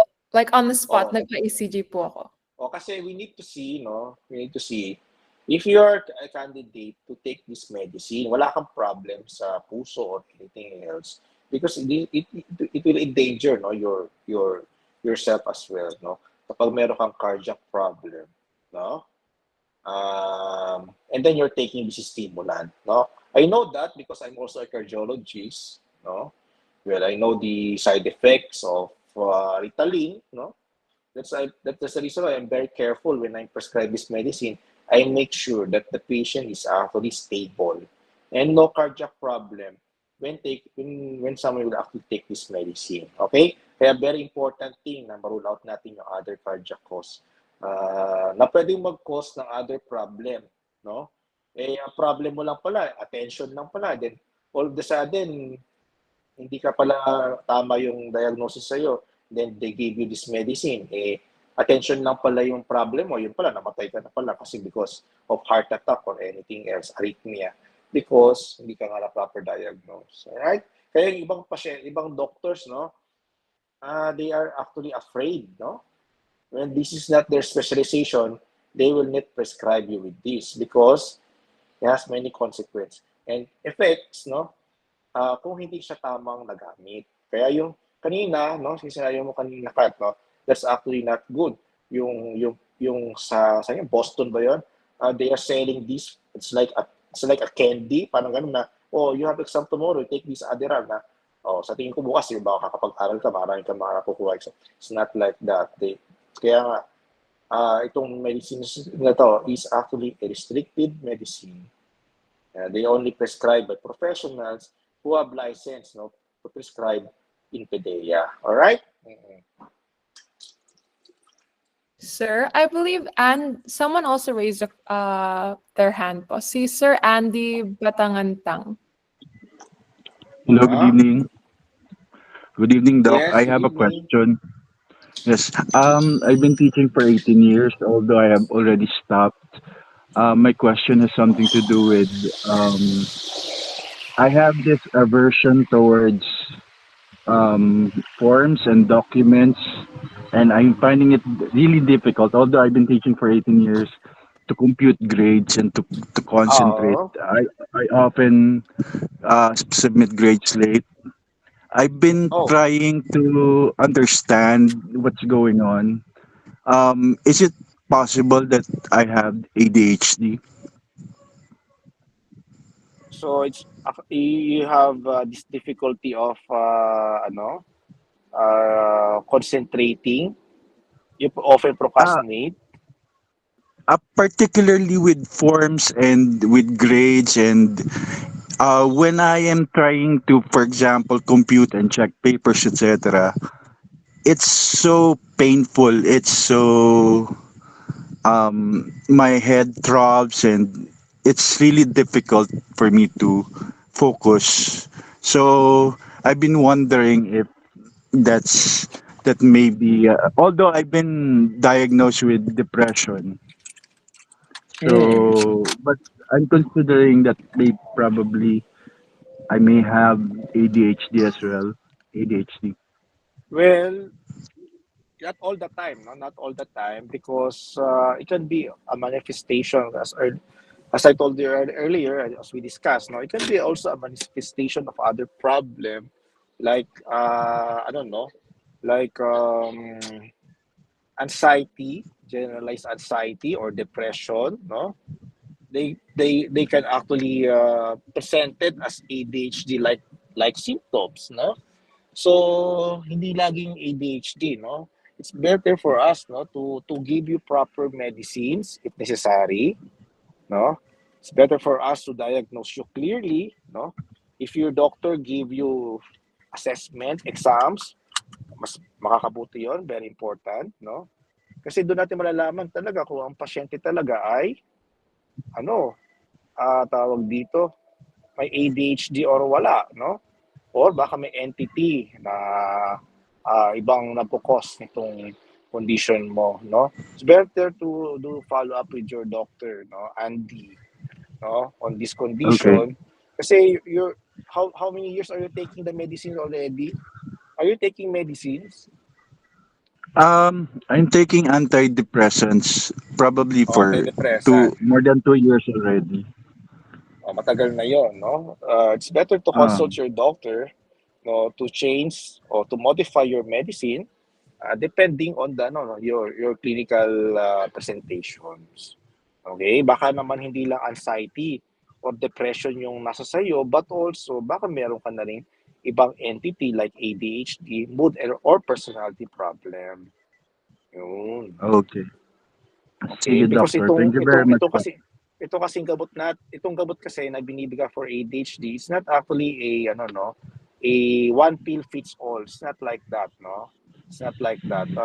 You need a proper diagnosis so that you have a good treatment plan. Okay? Mhm. Oh, okay, salamat po. Salamat po. All right. So, I think that's all. Parang wala na yata itatanong iba, no? Mhm.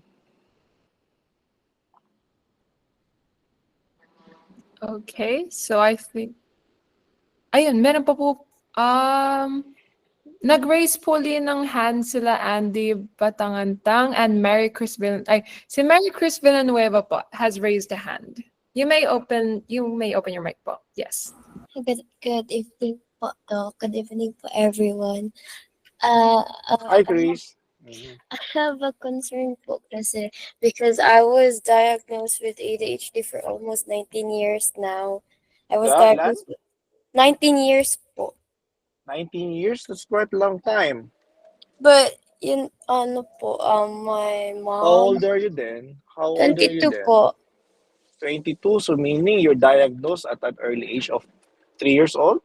Yes po. I was diagnosed at Davao po because at the time there was no child developmental pediatrician in my city po. So I have to get Oh. diagnosed in Davao.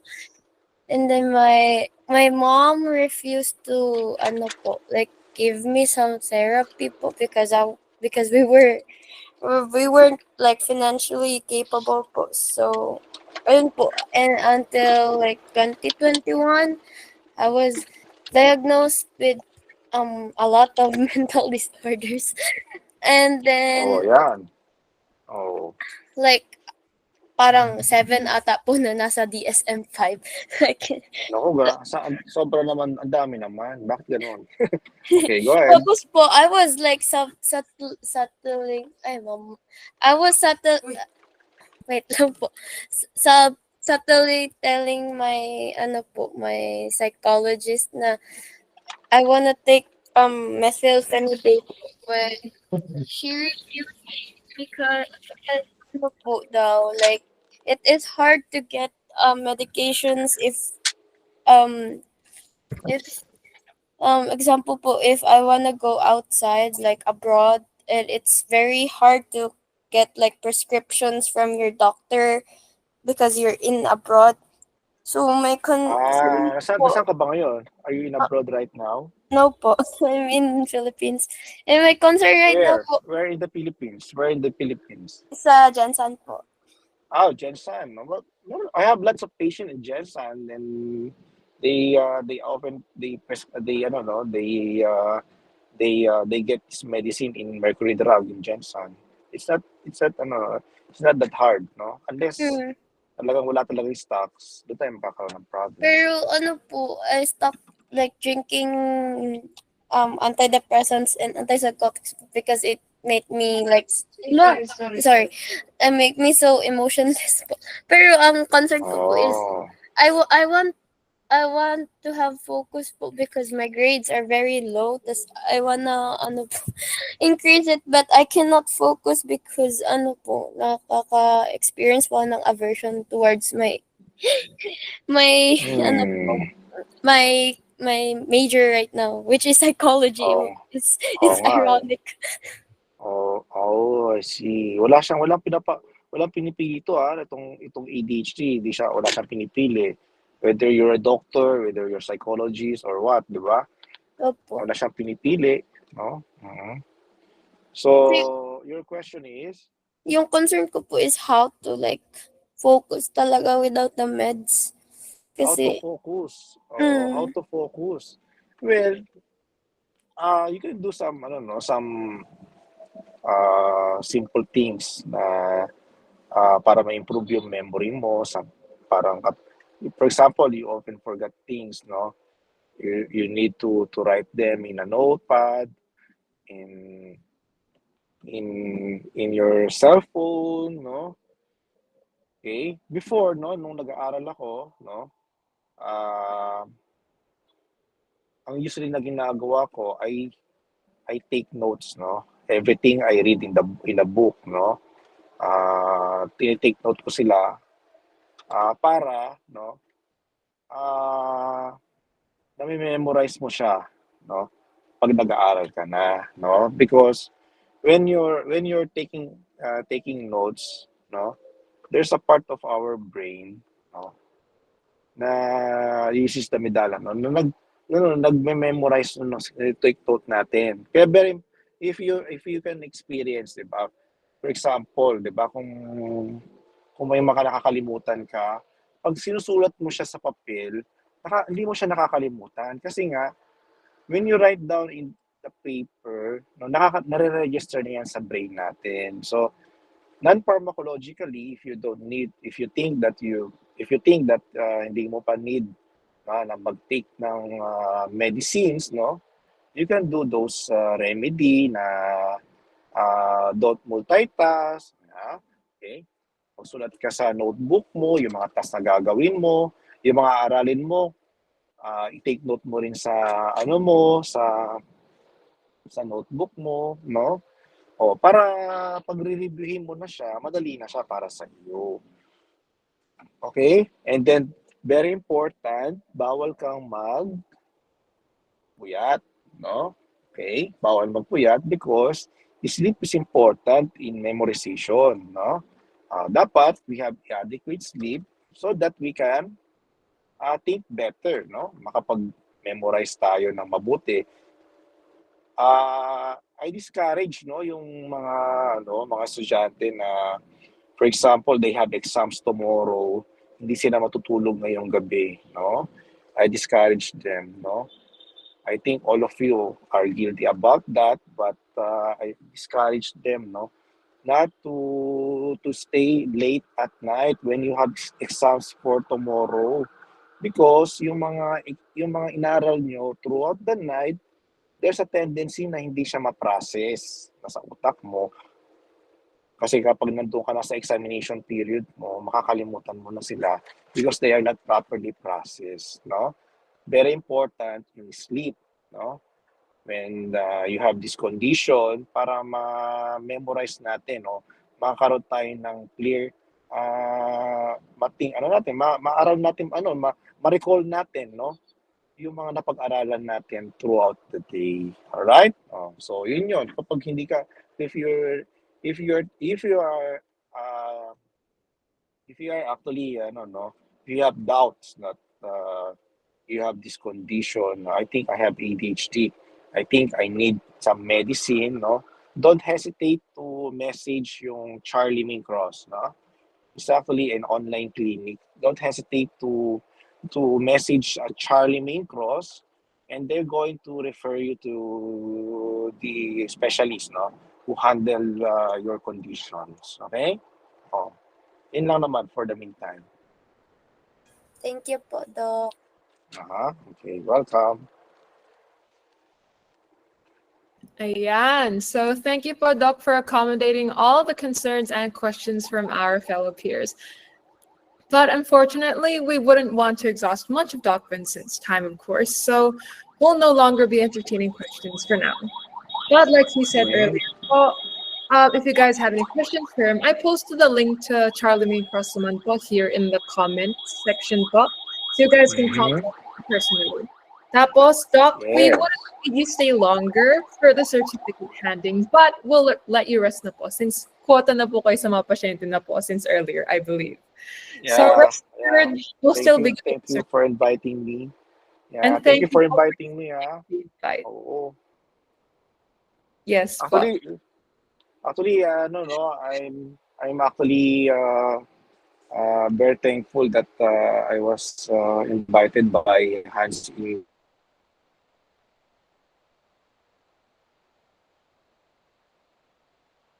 Inclusion, no?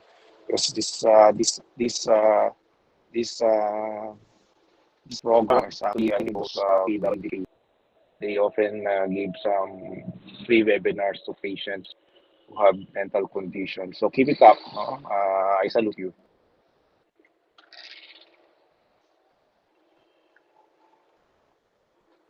Thank you po, Doc. And also, have All a right. nice night and makapag-rest na po sana kayo. All right. Sige. Sa inyo rin. Thank you for See you inviting me. And po. Thank Thank you all so you. right. much. Okay. Bye-bye. Bye po, Doc. Okay. Bye-bye. Ayan. Okay, sige po. Okay, so now the doc is gone. He's completely given his expertise. Yes. Well, do what now, JC? All right. Oh, okay. Regarding what we will do, we have another very, very, very special guest. And wait, I will double check here because I wouldn't want to get the name of this person wrong. Um, I would like to introduce you to all of you our second speaker, Miss Jamila Perez. She is an experienced teacher, a self-made entrepreneur, and an artistic individual. She gets satisfaction from helping people build their communication and interpersonal skills, kids or adults. Fun fact, she also graduated from the University of the Philippines or UP with a Bachelor's of Arts in European Languages in Spanish and French in 2012. She recently finished her master's in technology in education from Universidad de Alcalá, Spain, in Spain, and that occurred last June 2023. She also founded and currently manages a wide range of small businesses from restaurants, food stalls, and bars in Quezon cities. And she's going to be discussing the topic empowerment of empowerment between people with ADHD. Take it away, Miss Katrina. All right. So, well, I'll be giving. So now we may stop sharing the screen, and Senorita, if I may still call you Senorita Perez, Wow. because fun fact, she was actually my past Spanish teacher, and she was also Really? our lovely coach for flamenco back then. That's Hence, amazing. That's given the lovely to many know. elements, hence showcasing that once again, regardless of your diagnosis, you can be a very multifaceted person and multi-potential. You can do many things. So as Yes. we disconnect the screen and allow Senorita Perez, or Miss Jamila Perez rather, to share her own screen and speak, then we can proceed with the program. So Miss Jamila, Yes. you may have the floor. Hi, Katrina. Can everyone hear me properly? Yes, Yes? po, Okay. miss. Okay, Katrina, thank you for that very pressurizing introduction that you have given also, JC. But okay, wait, let me I'm sorry, actually I did not prepare a slide for for today. And also I'm like this because I just came from a hosting event. That's the delay also. But as Katrina has mentioned, that I will be talking about empowerment, even with the diagnosis. So first would be a personal experience. So as Katrina has mentioned, I think ADHD has helped me to be this multifaceted person. I think that is I know that the audience here, we all know the cons of having ADHD. We are all very familiar with that. So that's one topic that I will not talk about. I'm here to talk about the pros. And I think uh, with my type, with my credential, it might not be correct to say it, but I think ADHD helped me to be the multifaceted person that I am. So I, as a child, I have experienced all of those, and I think the new generation now are very fortunate that people, the society, communities, educators are talking about this more openly now, and a lot of people are more aware now of ADHD or ADD. However, during my generation, I'm already 32 years old, by the way, but during those earlier years, being in elementary, there were no such thing as ADHD, ADD. It wasn't that very common. So basically, if you're not doing well in school, clearly you're just lazy, or you're makulit, or you're irresponsible. Those are just the three things. So the teachers would categorize it that way. So if you're not doing well in school, it's because you're lazy, you're irresponsible, and you're makulit. It's just all that. So when we were boxed in that, and I was one of those makulit and lazy and irresponsible students. So I remember clearly from grade 1 until grade 5, I had a hard time focusing. I had a hard time staying and being in just one place, of even sitting in a room for 45 minutes. I would fidget all around. So it was hard for me. And as we know, the school system then was very rigid. So it was just grades were based on whether or not you can follow or not the rules of the teachers. So back then it was like that. And uh fortunately for me, I had an uncle who was very open-minded about these things. I did not have then the diagnosis yet, but he already knew that I had too much hyperactivity. I had too much energy at that time. So what he actually did was he enrolled me into several, no, not several, a lot of extracurricular activities. So I was doing football. I was doing ballet. I was doing dance classes. I was doing speech classes. Basically, he thought I was too makulit. I had so much energy. So what he did was he made a way for me to channel my energy. So that was a personal experience. And then also, as Katrina has mentioned, flamenco. So imagine I was this fidgety with my feet, and so he found this way, a very clever way, to be honest, of enrolling me into flamenco dancing, which involves dancing with your feet. And not just, of course, dancing requires your feet, but I mean, footwork. Dancing that is mainly on footworks. And if you're familiar with flamenco, it's Spanish dancing. It has a lot of tapping of the shoes and creating rhythms with your feet. So because I was very fidgety, I was, I I had the hyperactivity. So flamenco was a perfect fit for me. So what I'm trying to say here is, as I've said, these are the pros of having ADHD and ADD or ADD. So now let's now go back to that is my personal experience, and that I believe has helped me be the multifaceted person that I am. Because when you have this hyperactivity or just ADD, you have this creative you have this much extra energy to be more of a creative person, to be a resourceful person. And the pros of having this is also, it's like you don't take no for an answer.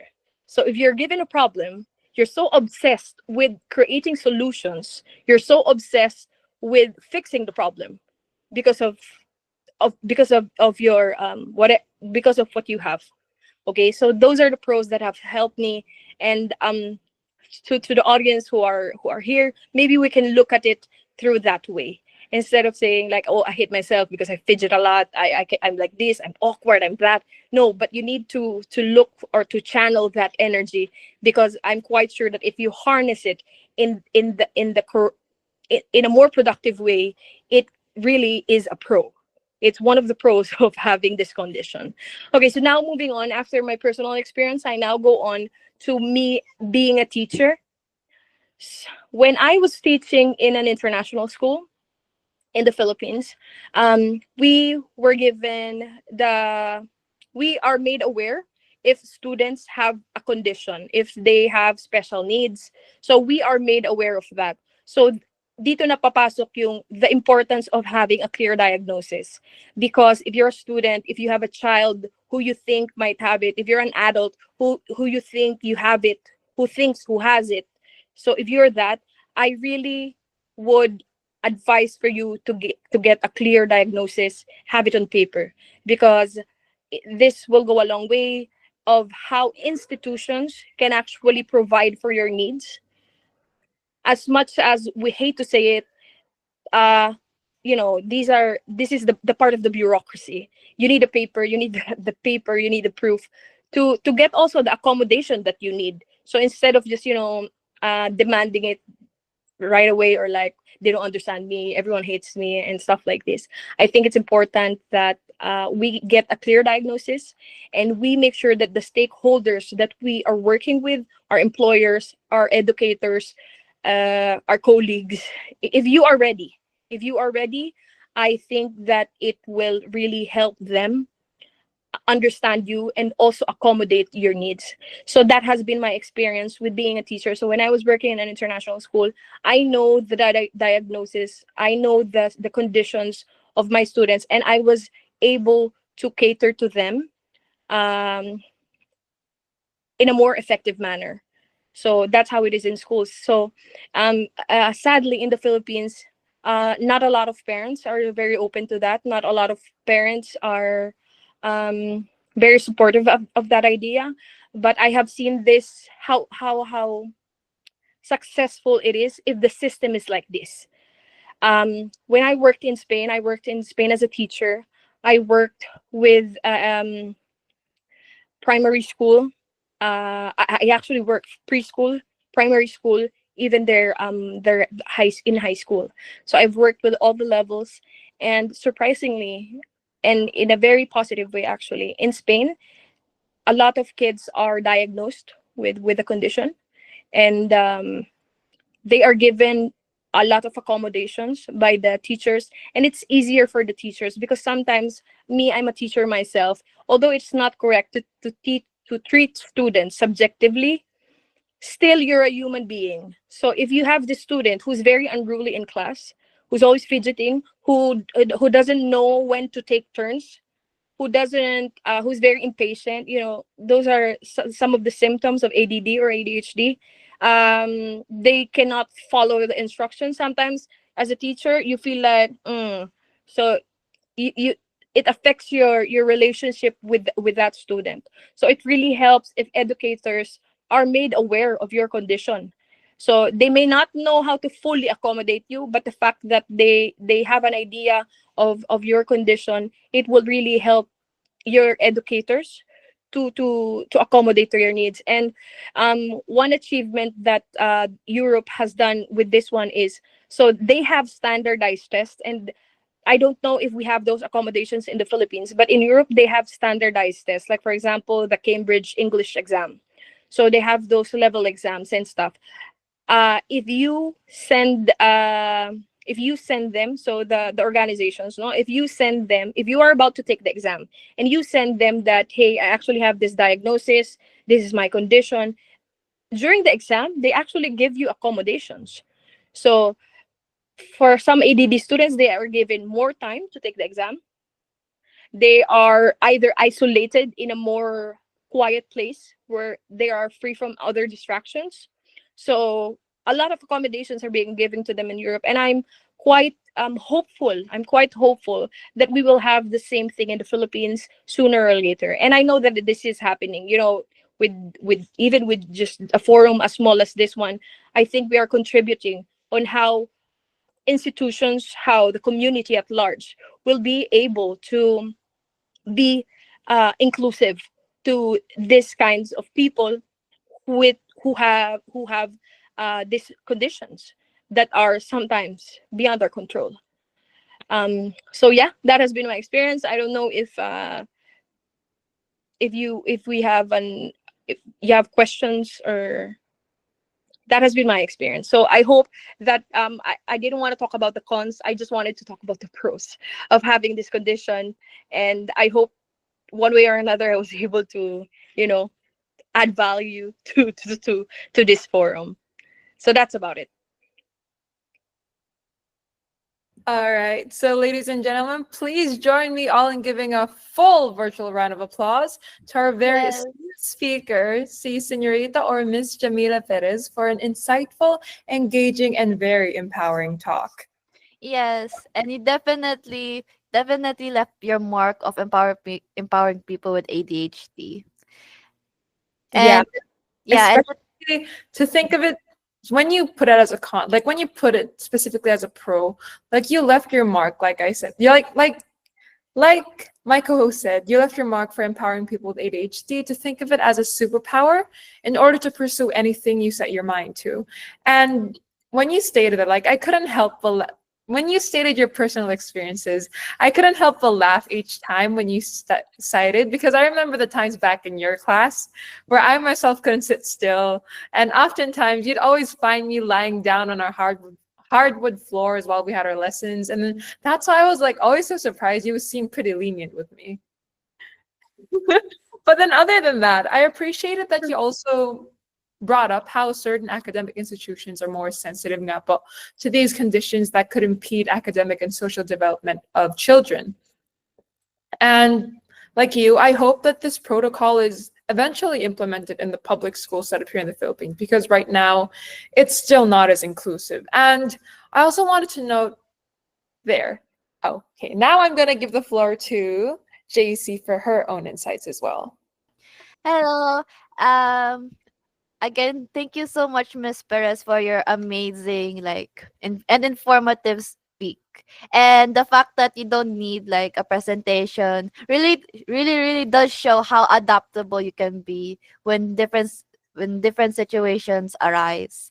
And for me personally, it's really interesting how people with from different cultures or people from different countries, they have like different actions and reactions to those who may have conditions, like when you said that people like the kids are already diagnosed already in Spain. It really shows me how Spain handles people with conditions is like could be different from like how Philippines handles these conditions. It really does show that ADHD is a global topic, and it's a struggle that people could face globally.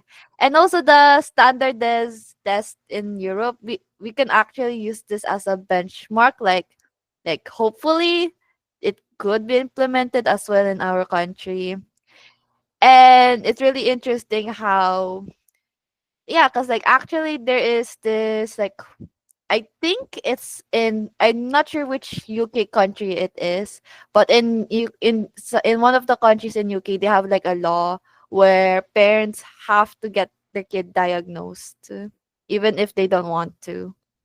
So yeah, that's my insights. Once again, thank you so much, Miss Perez. Ooh, we have a comment po from Miss April, who is also a fellow teacher. She says, I agree po. I never wanted to see my students na rowdy, but find ways to help them with their challenges po in studying and short attention span po nila. Yes, thank you for that, Miss April. So I know that you understand me. So actually that kind of thinking started in the international school where I worked in the Philippines. So they were very good with restructuring their grading system to accommodate not just really those with the needs, but also to the general population of the school. Because I remember back then, so I was a Spanish teacher, so of course You need to make your activities adaptable to those who find it hard to make instructions, to follow instructions. So those were pretty helpful, and it makes sense because sometimes we cannot say that a student is not performing well in school just because they find it hard to listen to a teacher. So if a student is finding it hard to listen to a teacher, the teacher should at least try to change the way of presenting information to the students. So that kind of practice I started in the Philippines, in an international school in the Philippines. So I really am hopeful that these accommodations can be done more more widely in the Philippine education system. Yeah. Okay. So there's also another comment bot. Um, I can't read the name because it's in different characters. But since you are a Spanish teacher, bot, do you have any study techniques with people with ADHD like me that we can do? Because I want to get good grades this year. Like what I've said, no, it depends on the educational institution and also your educator. The first step that you really have to do is make them be aware of your condition. That is the first step, because through that way they might make it easier to accommodate your needs, like what I've said. No, if for example, if I make an activity that is a graded activity for my students, it's a reading exam in Spanish. It's reading comprehension. So instead of me giving them a one paragraph that will take them 10 minutes to read, for those with needs, I would cut the paragraphs. I would give them shorter uh, paragraphs, so that it would be easier for them to digest the information, and also they won't struggle that much. Now, when it comes to studying, for me, because I actually also went to law school, uh, I I think it might be different for each one of us. But for me, what worked for me is really to go to a place where I don't have any distraction. And I remember that's when it was in law school when I started to take supplements for sleeping, because I find it hard sometimes to sleep, to turn off your brain because you're just so hyperactive. So it you turn off your brain. So that's when I really started to take supplements for my sleeping, because also that affects our studying habits. If you don't have enough sleep, you go to school and you go to the library. So when I was in law school, then I would go to the library. I'd be at the library 8 a.m. So if you didn't sleep enough, you cannot do your readings, and then the classes will be in the evening. You'll be snoozing by 5 p.m. So that would be difficult for me. So at first I worked on that. uh of course, in law school, like what I've said, no, it's different in law school. Even if I had that condition, I could not communicate it to them, because it's law school is still very traditional, very old school. So they don't really, I don't know now, but during my time, they didn't really have those accommodations for you. So what I did was, on my part as a student, then studying habits, I really have to sleep on time. I force myself to sleep on time. I remove all the distractions when I'm studying, and I really take 30 minutes break. 30 breaks talaga, because if I really cannot focus, I won't waste my time like being like that. And then of course we have different types of learning. Like me, for example, so once I'm reading it, I make a graph of, like a drawing of, I don't know if would apply on yours, but back then, because we would be studying cases, I would make graphs. So how to digest better the information that I'm getting. So I would take notes and stuff like this. And if I look at notes, it's easier for me to remember the case, or to remember a law or something like that. So yeah, you have to make sure that first you try to communicate if you can your condition. Second, sleep. You need to regulate your sleeping patterns. So yeah, that's it. Thank you so much po for your insights. And to add on to your comment regarding the law school, unfortunately, there is still no change regarding that. I know this because my mom is currently in college and she's currently in law school. And the issues and like the experience that you stated, it's like the exact same with her. So yeah, it's really unfortunate that there's not really accommodations yet in law school. But hopefully in the future that would change po.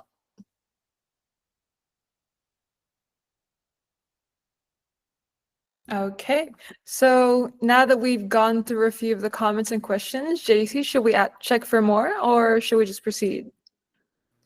Wait, I will just double check the messages. Does anyone here have any additional questions? Because if not, we can proceed.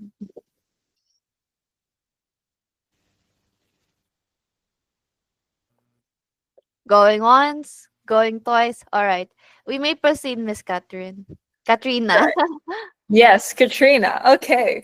So Yes. since we've had both our speakers, one that provided their clinical expertise on ADHD and what it is, while we have another speaker right now who gave us the empowerment talk that even if you have ADHD, whether you're treated with it or not, you could still be empowered. You could still do whatever you set your mind to, because once again, you're a multifaceted human being. You're a multi-potentialite. And with ADHD, honestly, that could even make things way better for you, as long as you can manage it appropriately and you have the proper support group, or I could say somewhat of an anchor who keeps you in check.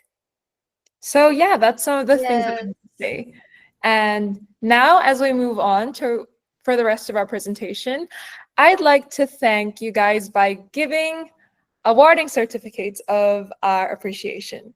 So first off, yes, the awarding of certificates. Now, first off, since this was initially supposed to be given for Dr. Vincent Manuel, this will be awarded to him. However, since he is not here, let's just pretend he is. He can always back read anyways. Okay, I'd like to invite myself to present this award to Dr. Vincent Manuel for sharing his expertise on ADHD and how to manage it, as well as entertaining further questions and providing additional resources for people to reach out on that are more affordable and possibly more accommodating in the Philippine setup. So there's that. And now we move on to the next award. So the next award, I will be giving it to Miss Jamila Perez, or Senorita Jamila Perez. I still call you that. This certificate is proudly presented to you for once again sharing your knowledge and experiences in this webinar entitled A Better Attitude, Enhancing ADHD Awareness and Support in the Philippines, primarily through empowerment and giving us the pros of ADHD. And once again, proving that even without slides, you could still be able to deliver a presentation that's very engaging, intriguing, and will have people wowed and inspired to do more. So that's it for now. And then we may now proceed. JC, you have the floor. Mic on, please, JC. Hello, sorry. All right, so as we wrap things up, we encourage you to complete the end of webinar evaluation. Next slide, please. All right. Okay. So this is a QR code. So a QR code and link will be provided in the chat for your convenience, along with like the QR code on the screen. Your feedback is valuable to us, and it will really help with our future sessions. Also, if you want to avail of the e-certificate promised by attending this webinar, it's mandatory that you really do answer this evaluation form. So Yes, and also, we'd also hope that you guys stay tuned for upcoming events and webinars, and we hope that you guys really like definitely. Yes. because we have some exciting topics lined up that you wouldn't want to miss, starting with November 16. We have a Filipino Sign Language training event, and on November 30, we have Empowering Futures, an online or virtual fundraiser in order to provide more funds for hands-on inclusion, because once again, we are a nonprofit organization, and we do everything. We really try to do as much as we can for all the communities that we try to represent, given the limited amount of resources that we have. So hopefully you guys can attend, contribute, and whatnot. And another thing for December, though it's not written there, you guys might want to stay tuned for a possible music video or song that we'll be uploading. Miss Katrina, will you be singing? We'll see, depending on the schedule. Oh, okay. And then what else? There. Oh, all right. Okay, so we invite all of you to connect with us on our official Facebook page. So like please like and follow us to stay updated on our activities and initiatives. And if you've enjoyed today's session, we'd really appreciate that you would leave a review or comment on our page, as it helps us reach more people and it helps us continue our advocacy for ad- awareness and inclusivity among people. Yes. So once again, join our social communities on Instagram and all the likes for resources, tips, and further news related to ADHD awareness and support. Because once again, as a self-advocate myself, both me and JC, both of us Yes. own double A batteries. Double A batteries. I Double love A that. batteries. Double A ADHD batteries. will Yes. definitely make sure that ADHD will not be a short-lived topic, and then we're going to keep talking about this and hopefully Yes. keep more presentations or projects in the future, Oh, and hopefully definitely. more people, Yes. just like Senorita and as well as Dr. Vincent for their help or maybe additional resources to really broaden Ooh. our targets. Yes. Okay. All right. Thank you all for your active participation and engagement throughout the webinar. I hope you found the session informative and valuable. Also, for those who participated, like for those who asked questions either in chats or by opening their mic, please take note because you guys will be also receiving an additional e-certificate of participation. So you'll be receiving 2 certificates by the end of this webinar. And we look forward to seeing you in future sessions. We hope that you would attend our future webinars, even if it's not about ADHD. Like who knows? Maybe our next webinar is about Katrina. Like like what if? Who knows? So Maybe, I mean, maybe we could do a maybe. podcast on ADHD. Who knows? Maybe. Oh, yes, true. And we hope that you're not just listening. We hope that you're also applying what you learned from this Yes, webinar in your daily lives. especially the tips given by Doc Manuel earlier regarding the studying and all that, especially for the people that asked, and also for what Senorita or what Miss Jamila Perez said. I really do hope that you guys take what she said to heart because personally knowing her, she's a very passionate person. She like Oh, whenever she does things, she gives her 100% in everything. So just like this webinar, even though of course she wasn't able to make it on the scheduled time, she still tried her best and her best was definitely more than enough. oh, I wish I could meet her in person. Like hopefully in the She's future, very Katrina. sweet. She's very Yes. cool. And also I hope you guys don't forget about our doctor's very important reminder regarding taking unprescribed medications. Like you all heard him. You could die. So please take it seriously. Yeah, he You repeated could that die. specifically. You could die. Don't take Adderall if you're not prescribed because you could die. like would you rather like live and fail your quiz because you couldn't focus on it? Or would you like to die and not even see the results of your quiz? So So I like think please it's take it so seriously. only take Adderall as long as you're prescribed by a Yes. certified physician.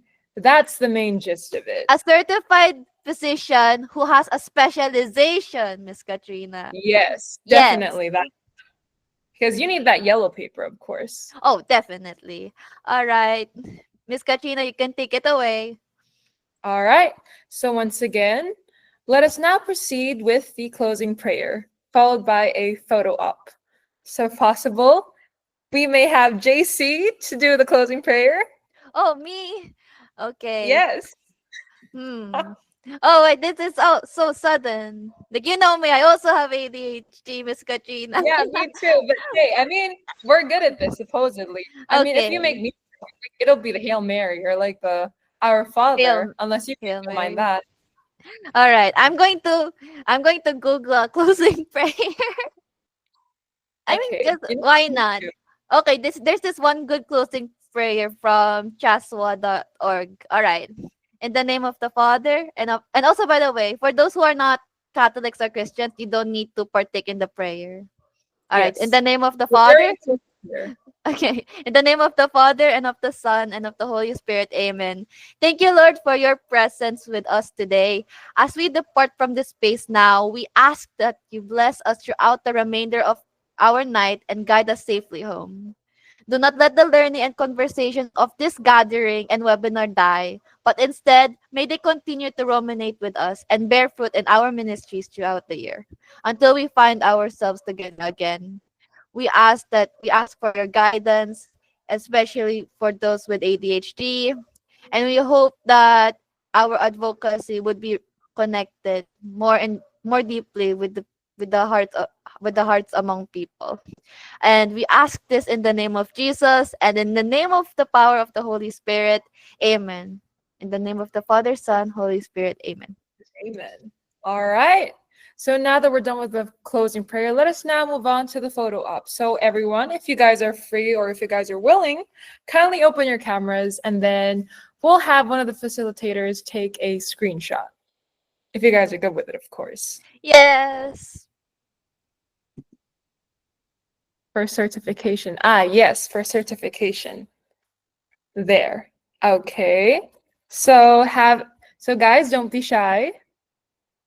Kindly open your Yes. cameras.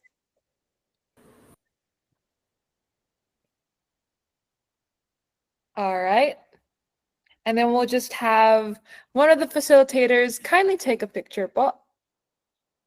And open the mic na lang po on who's doing it.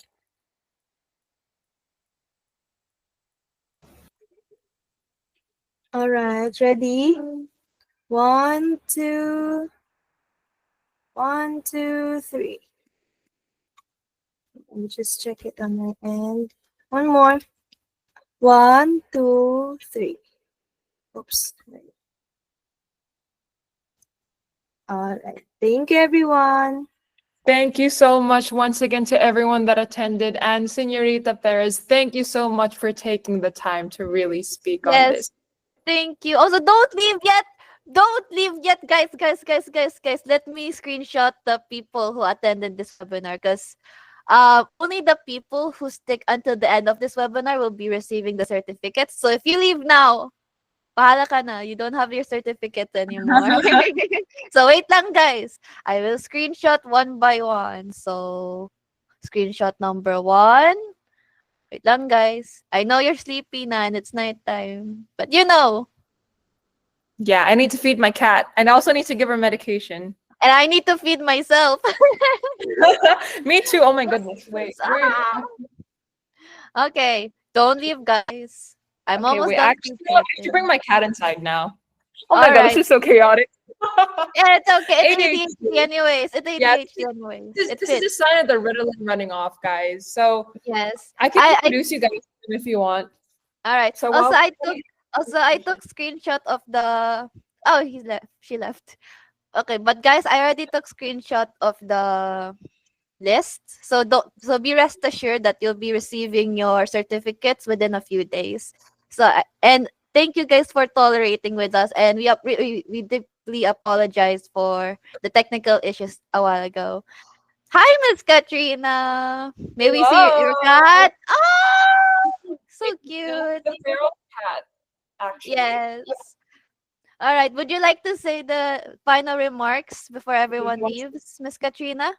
Okay, wait. Okay, let me sit down for a bit. All right. So once again, this is very ad lib. I just want to say a huge thank you to everyone, especially when I was given this project to head, given a short notice.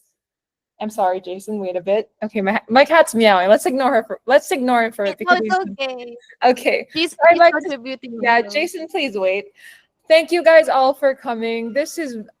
I know this may have the entire program may have had its ups and downs, especially with the waiting time and logistics and all that. But I'm just glad that you guys stuck around. And I just want to say that this project was very, very difficult to execute, given that each of us, we had our different responsibilities outside of the org. But regardless, we all came together and tried to do as much as we can because we were all passionate to make sure that the voices of those with ADHD and those that are unheard of would be heard.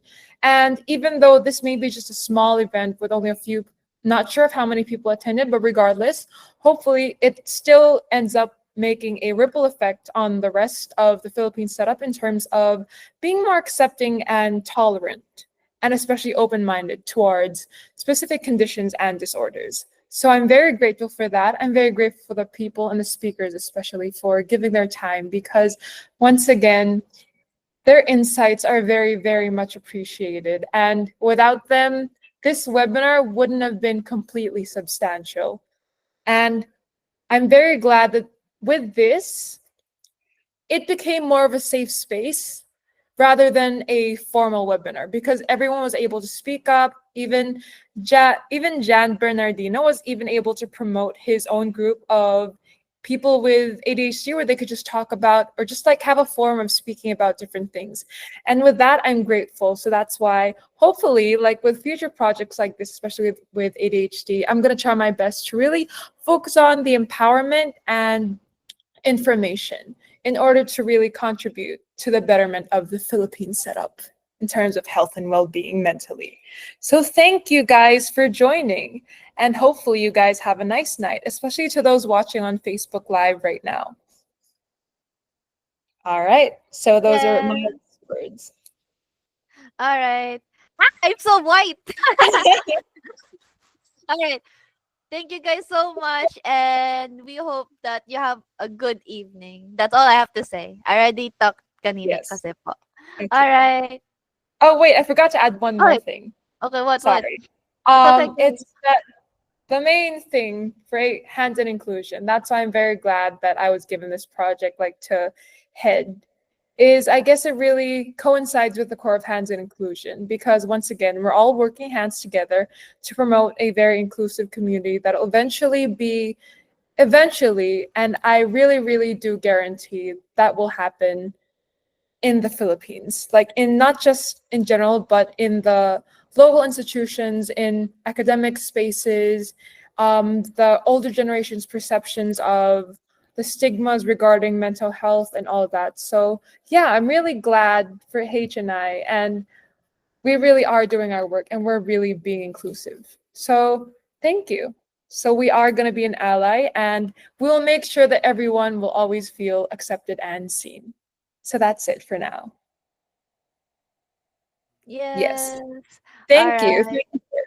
Thank you for this. Thank you for this, everyone. Mm. Goodbye, guys. Bye.